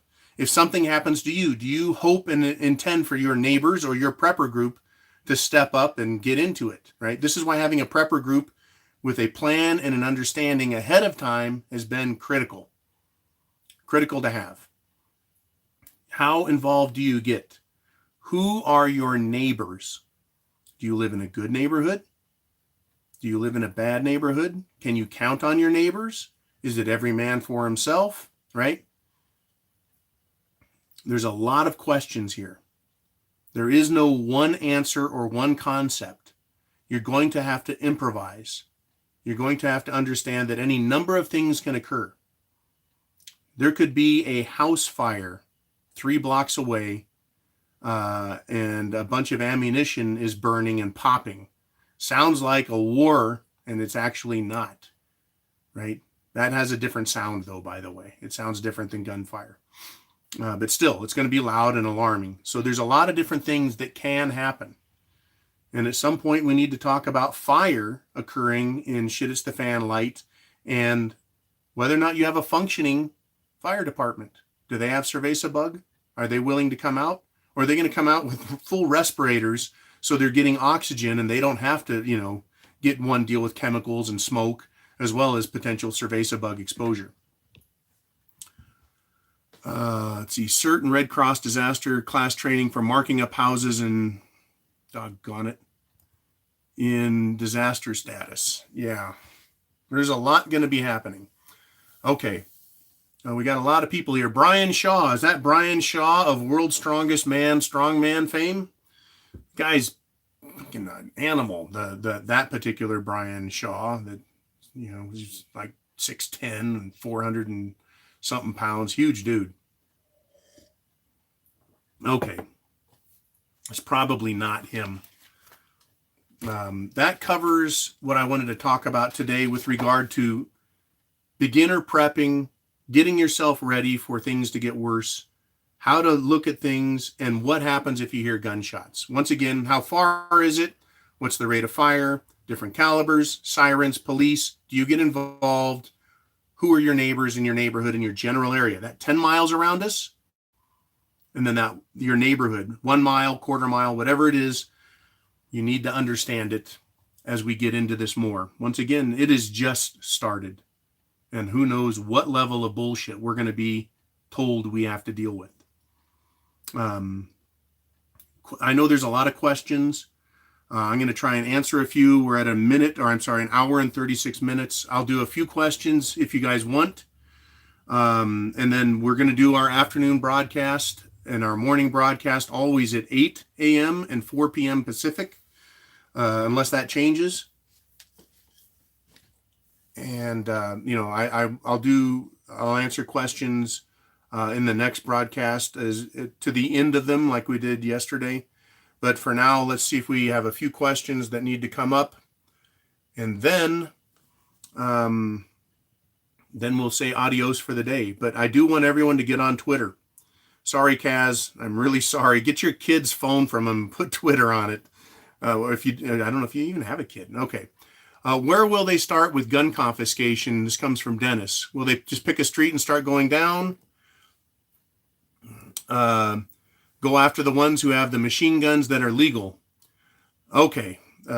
Very few people have machine guns, full auto machine guns. It is a class 3 license, I believe, if I'm remembering that right. I looked into it a long time ago and figured you can get and own a machine gun as a private citizen. You just need the federal permit, right? It's a federal permit, and you gotta love them. I love full auto. It's a great way to waste ammo and have a big, big smile. You need to be fully trained in full auto weaponry so that you don't waste your ammo when you need it. It takes more training and skill to be effective with a full auto weapon. In a lot of cases, it's just used for laying cover fire, suppression fire. But they're not going to go after those people. Let me ask you this question. If you were a cop or National Guard, and you know that there's a guy that has 3 full auto weapons down the street or across town, and you're going to make some assumptions. He's got them. He's got the ammo. He has the ability to use them competently, and he probably has friends. And he's probably a prepper with a lot of food and a lot more guns and a lot more ammo beside. Are you going to go fuck with that guy? No. Muzzle climb is a bitch. That's why you need, muscles to hold it in place, guys. You must have the muscles. They're going to pump you up. Okay, so they're not going to go after. I don't believe it's an intelligent move for them to go after the guys with full auto guns. I also believe equally it's dumb to start going after the average guy with guns, because those guys that are vets, patriots, constitutionalists, the guys with full auto guns are going to hear about it, and they're going to get ready to say no. The moment they start, everyone is going to learn very quickly that it started. So I don't believe they're going to want to confiscate weapons. That does not mean it is not going to happen. It does not mean we won't have red flags and swatting going on, which is still gun confiscation. And that is going to be met with certain violence. I don't think law enforcement is going to want to do that. Even with overwhelming force and firepower, they're going to lose numbers very fast. Let's say you have a CERT team with 20 guys total. You lose 1 or 2 guys at the first house. You lose 1 or 2 guys at the second house. You lose 1 or 2 or 3 or 4 guys at your 5th house. Well, if you add the numbers up, there ain't no one left. They start doing that shit, and law enforcement is not going to be invited or even allowed into neighborhoods. I'm not telling anyone to shoot at cops. I'm not telling anyone to respond violently. I'm telling everyone, obey the law and every order that comes from every cop and stupid-ass politician that comes down the pipe. That's what I'm going to tell you to do. Because I need to tell you to be a good boy or girl and play nice. That is not what is going to happen, though. They're going to be treated with hostility. Without shit hits the fan, we have been getting people getting shot over these red flag laws and people being swatted. Police show up and they kill people's dogs. They shoot people intentionally and accidentally. It's horrifying. And that is not in shit hits the fan. If you're sitting in your house and you got granddad's shotgun and that is your only self-defense weapon and you've got a shit hits the fan scenario, right? We've all got it now.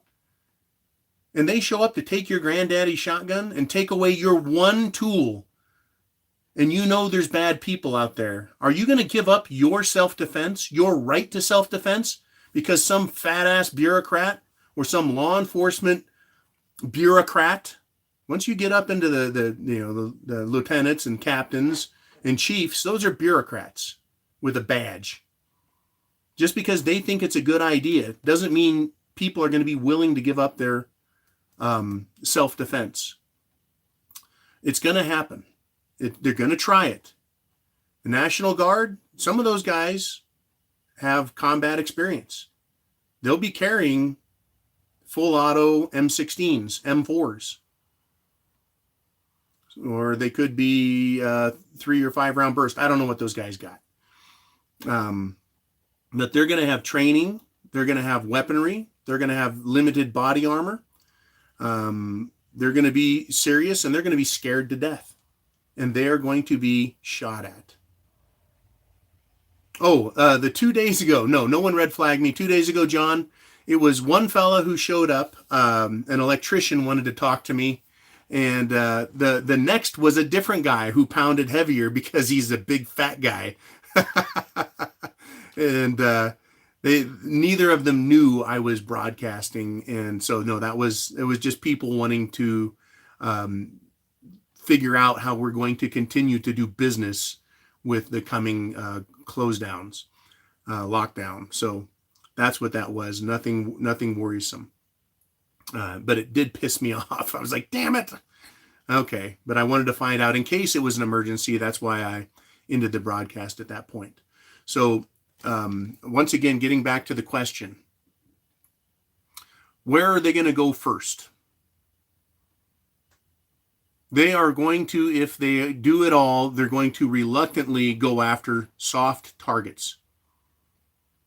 They may want to get warmed up. They may want to find out what the civilian response will be to such an effort.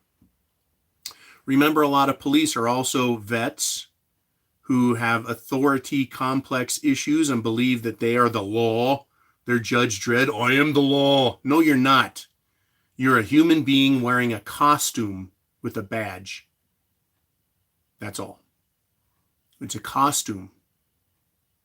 They call it a uniform, but it's a costume. If I put on a clown suit, is that a uniform or a costume? It's just clothing. And one looks like a cop and one looks like a clown. And never should the two be mixed up. I do not want to see gun confiscation attempts anywhere. Sadly, I think it's going to happen. Places like New York City may try it or they may not. Places out in the country may try it or they may not. We're going to find out. Okay. It's not going to be pretty anywhere it's tried. I feel bad for the people, and I feel bad for people who are just following orders. Oil is down to 22.22. Wow, incredible. Okay, Jolene, let's do another question if we will. I'm going to go to 2 hours. That gives us 15 minutes and 28 seconds.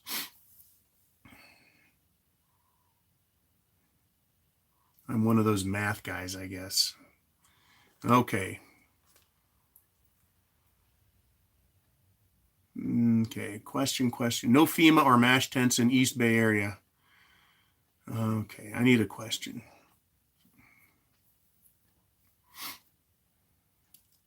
Question. You have more questions, or have I said too much already and given everyone lots to think about in addition to your own stuff you're thinking about? Oops, there we go. Sorry about that. The best fiction prepper books are now reality. Someone just got called out as a nerd. Let's see. Live chat. Any questions that any of you have out there that I need to kind of look at? Where the hell can you get toilet paper? I recommend getting a garden hose with a nozzle and making yourself a cold water bidet if you run out of toilet paper. The other old technique is rags and a bucket. Remember, there was a world before toilet paper. People have been shitting for eons. Okay. I know that people in extreme Northern California and Northern Nevada have driven up to 100 miles one way to find toilet paper. Okay. Righteous Rooster, when you lost power, almost exactly the same time here in Florida, we lost our entire grid for 12 hours. No reasonable excuse given. That's interesting. We have a reasonable excuse. We have a snowstorm and winter conditions and a terrible transit supply corridor for our electricity in my area. It's rather remote, which is good in one way, but we have a electricity system that's not the best in bad weather. Okay. Sink squirt gun triggered into the tank supply line. Okay. Bonnie Blue asks, is it possible that the powers that be are attempting to end animal-based meats because of the zoonotic vectors in their bioweapons and not the climate change? That got cut off. And I'll say, or animal rights wackos. The animal-based meat protein issues with zoonosis-capable vectors. It's possible, but it seems unlikely because I don't think we have enough of it to feed everybody, this impossible meat, fake meat crap. They've been trying to get people to eat veggie burgers for decades, and they're crap. So they did the Impossible Burger with the yeast-generated blood components. It's disgusting. Every time I think about it, it's just disgusting. Tricking yeast into producing the components that make things taste like blood and meat. Anyways, they can't generate enough of it, but I think they're trying to find a way to give us manufactured food for the future, and then they can put whatever medications in there they want. It's a weird world. I wish I had an answer for you, Bonnie. I think that some of the powers that be are evil bastards. And, some of them want to kill us all. So what do they care if we eat, vector-laced food? I would think that the powers that be that want to kill us would want vector-based food, food with germs in it. And that they would also put their fake meat and fill it with bad things if they're going to poison us with food supply. So, I would think that they would want it if they're evil bastards. If they're good bastards, because they still make stupid mistakes, if they're the good political bastards, they can do a better job than feeding us garbage. If they're good, get us good meat, right? I also hope and expect that Americans look to our system and see the faults in it and start producing more vegetables and meats on a local basis. Local little farms, gentleman farms, boutique farms that grow and raise livestock locally, that provide eggs locally, etc. Trump just enacts Defense Protection Act and ramped up the Patriot Act. Something from John there. I'll look into that. Once again, get on Twitter so that as these news articles come up, you can find me and other sources that provide relevant, pertinent prepper SHTF notifications. And some people have gone off the hook. I got one guy that sends probably 100 tweets a day, and it's just annoying as hell. And 3/4 of them or more are bullshit, and I don't care. So find the people you want to hear from. And what I'm going to try and do is not overwhelm everyone's Twitter feed with nonsense. It needs to be important, valuable information. Okay, there was another question there that I missed. Had to do with homelessness. Roy asked, any suggestions for people who are going to be homeless? If you own a home, you're not going to be kicked out of it. If you own a home, they're not going to evict you. The police, the landlord, no one is going to be evicted in this. Even if you can't pay your rent, you are not to be evicted. They are going to let everyone know the bills will be paid. No one is going to be short. We're going into total FDR, Social Security, everyone's covered mode, because this isn't local and this isn't a little deal. This is massive. It is not just a depression where 25% of the world is now unemployed. 95% of the world is, for all intents and purposes and understanding, we are all now unemployed. Meaning we're not going to get regular paychecks, 95% of us. You're not going to work. You're not going to wash cars. You're not going to serve beer. You're not going to drink beer at a bar, right? You're not going to bottle beer at a bottling factory. That's right. Remember when I said years ago? Years ago. Remember when I said, get alcohol. If not for yourself, to trade, to give to others, to make new friends, to turn someone who's a potential enemy into a friend by sharing a drink with them. I hope to God you have alcohol, because they're not going to be making any for a little while. There's going to be an interruption in the supply line. All that beer that's in fermenters now, it can sit there. They just have to crash it, make it really cold, and just let it sit there until they move it over and start carbonating it. But there's going to be an interruption. There's going to be a cerveza shortage. There's going to be, well, thankfully, the Scotch takes, well, there's some people who drink that 10-year stuff, 12-year, 15-year, 21, 23. Good God, those Scotches were made 23 years ago, right? So you're good. Scotch guys are good. Woo! But you beer guys, you're in trouble. Okay, let's see if we've got any more questions. Go back to live chat. Don't eat the impossible meat is my suggestion.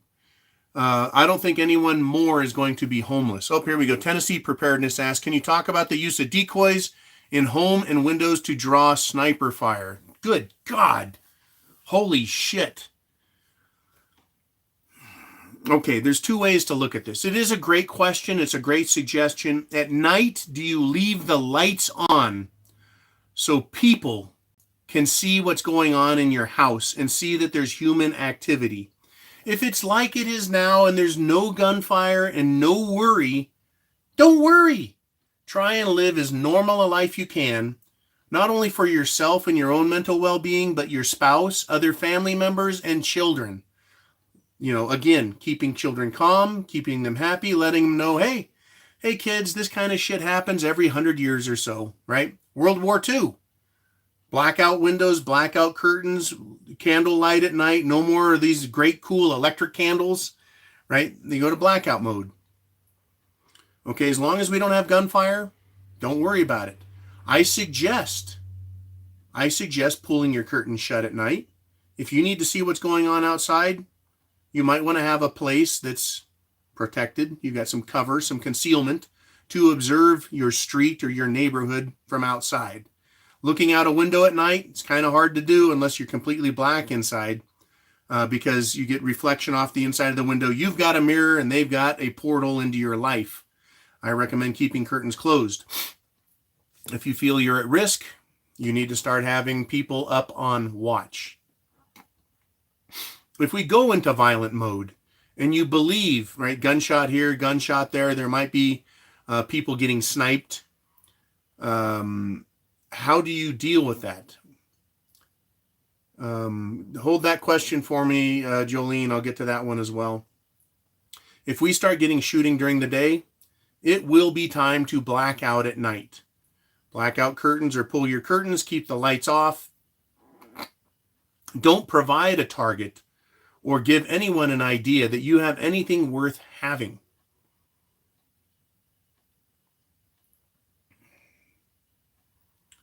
Oh, wow. Emergency test was done. Yeah, they need to give some notice. Hey, in a couple of minutes, we're going to start beeping you and scaring the shit out of you. Okay. I imagine, oh, that's a great point. Thank you, Lily. I have a feeling they're going to start testing the emergency broadcasting system on a more regular basis because now we have an emergency and they need to make sure their emergency alert system works. Expect to get emergency tests on your texts. Expect to get emergency tweets, emergency break-ins on TV, all of that shit. Expect it. If there was ever a time when we need that, it's now. Okay, so as far as the sniper goes, if we go to that type of action, you need to be blacked out at night. If you need to use light, you're going to want mini light, okay? Mini light to look at whatever you're looking at, but not put light everywhere else. You're going to want focused, small volumes of light. If you have thought ahead of time, you may have your property covered in floodlights that you can flick on with a series of switches or one switch so that you light up your entire property at night. And if there's 2 or 3 bad guys, they are now well lit and they can be addressed with whatever you need to do to protect yourself. Enough said on that, but you've got to be ready and wired and prepared well ahead of time for a scenario like that. One of the things I will say that is second to that, and John, thank you again, brother, having a very powerful floodlight, handheld, battery-charged floodlight, so that if you go outside, you can have someone aim that floodlight in the suspected area, blast it with light, and then take whatever defensive precautions you need to take at that point. Once again, everything we do is self-defense. You're defending your life against people who are armed and trying to hurt you in the scenario, and only in the scenario, where we are having this occur, right? Just because shit is at the fan doesn't mean it's Wild West and everyone starts shooting, right? But at some point, it's likely to happen. Let's hope and pray that we don't have to be involved. Great question. Good topic. Thank you so much. I believe that was Tennessee Prepper. Okay. What food shortages are most likely to appear first? In my opinion, the first food shortages is going to be meat. Meat. Because we like fresh meat. There's people that are going to have freezers full of meat. Thank you, Crispy Bacon. We're going to have freezers full of meat. Or some of us will. And you can live off of that. Okay? A lot of people don't have freezers full of meat. You get fresh meat, and you get a couple of steaks, a chicken, some pork chops, and you buy meat once a week. So if you buy meat once a week, you're going to run out of meat once a week. People are going to buy all the meat they can. I do expect and anticipate that stores will ration the amount of meat or any given product that there's a shortage of. As we go through shit, it's the fan. They're going to ration it. You can't just walk up and clear out the entire meat section in 2 shopping carts, give everyone the bird, right, and get out of that store. That'll cause a fucking riot, literally.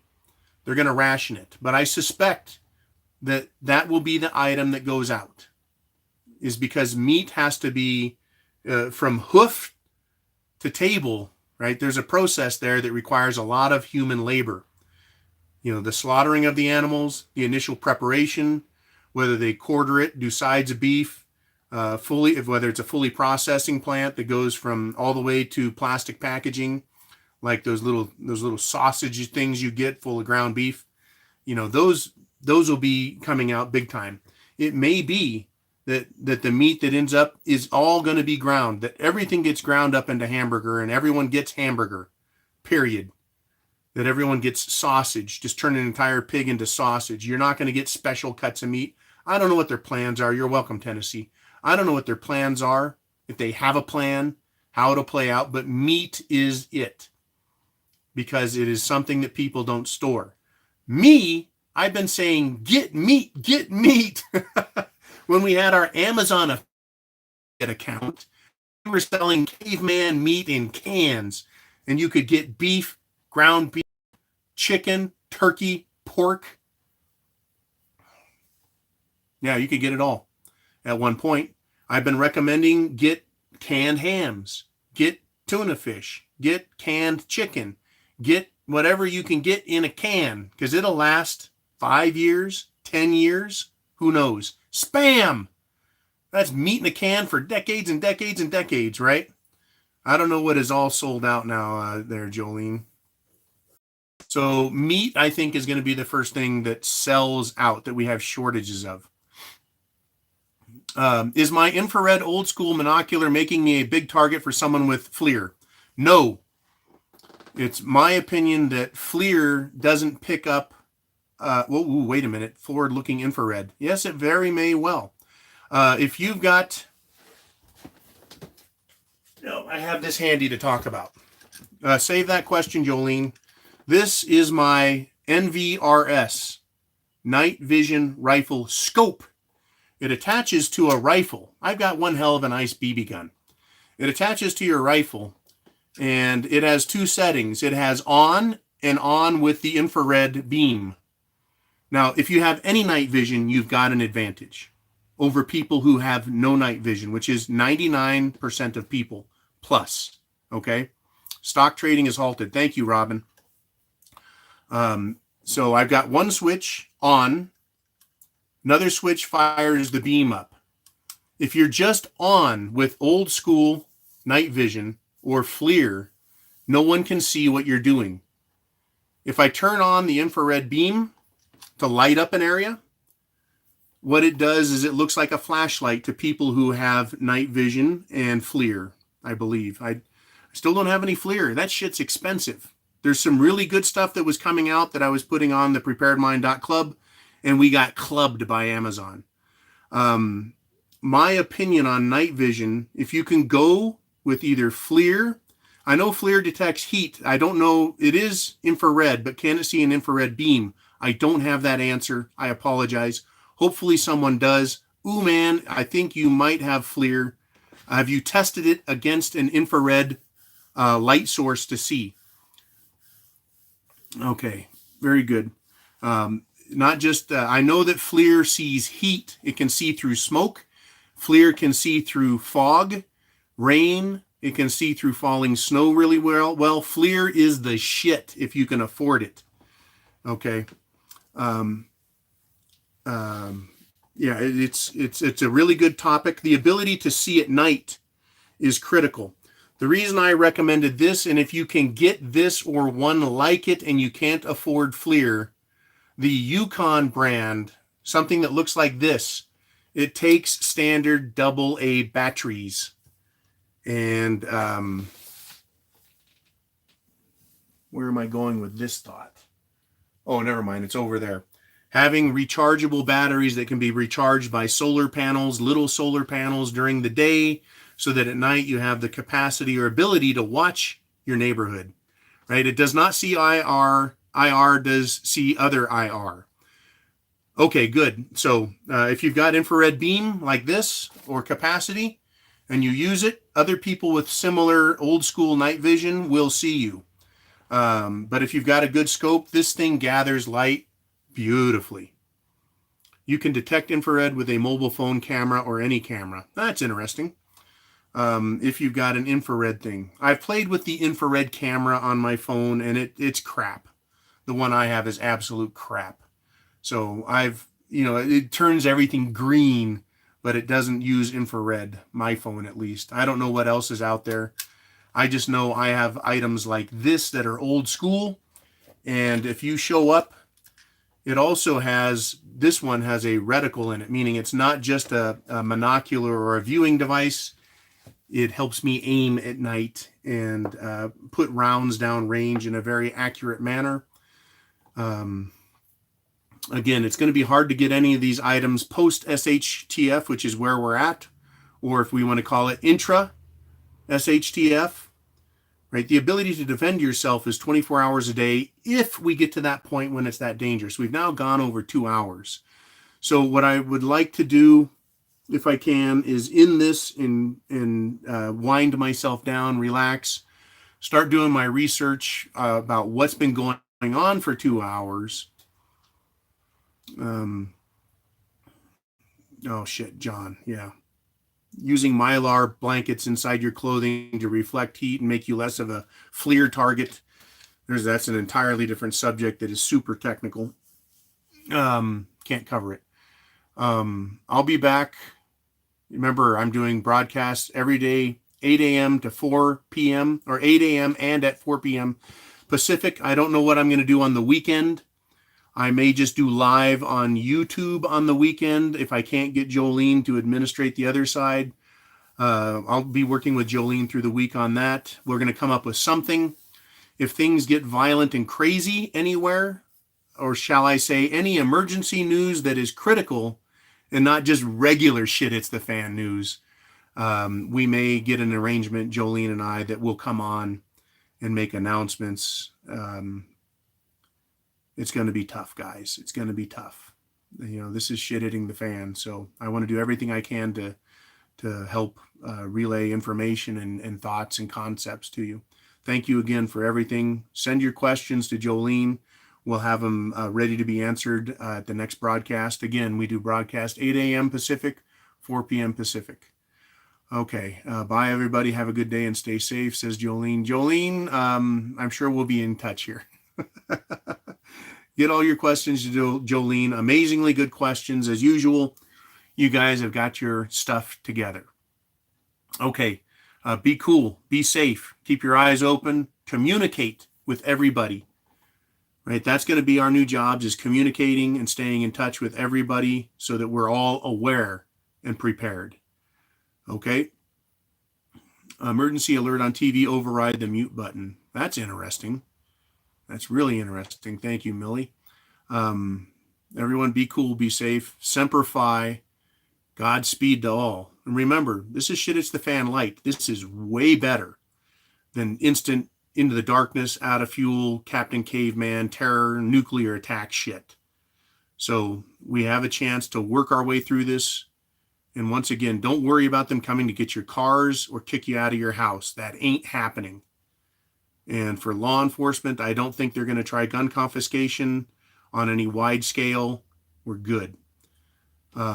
Share video content with friends, whether it's sharing a link or sharing over to YouTube. Get them to the rsyndicate.com. Find that site, copy the URL, and share it with friends and family, because now they're probably thinking, you're not such a crazy son of a bitch anymore. Right? Whoops. You know what I mean? They're going, whoops, we made a mistake. As a prepper, chance favors the prepared mind. Does it not? I'll talk to you guys in just a few hours, okay? Goodbye.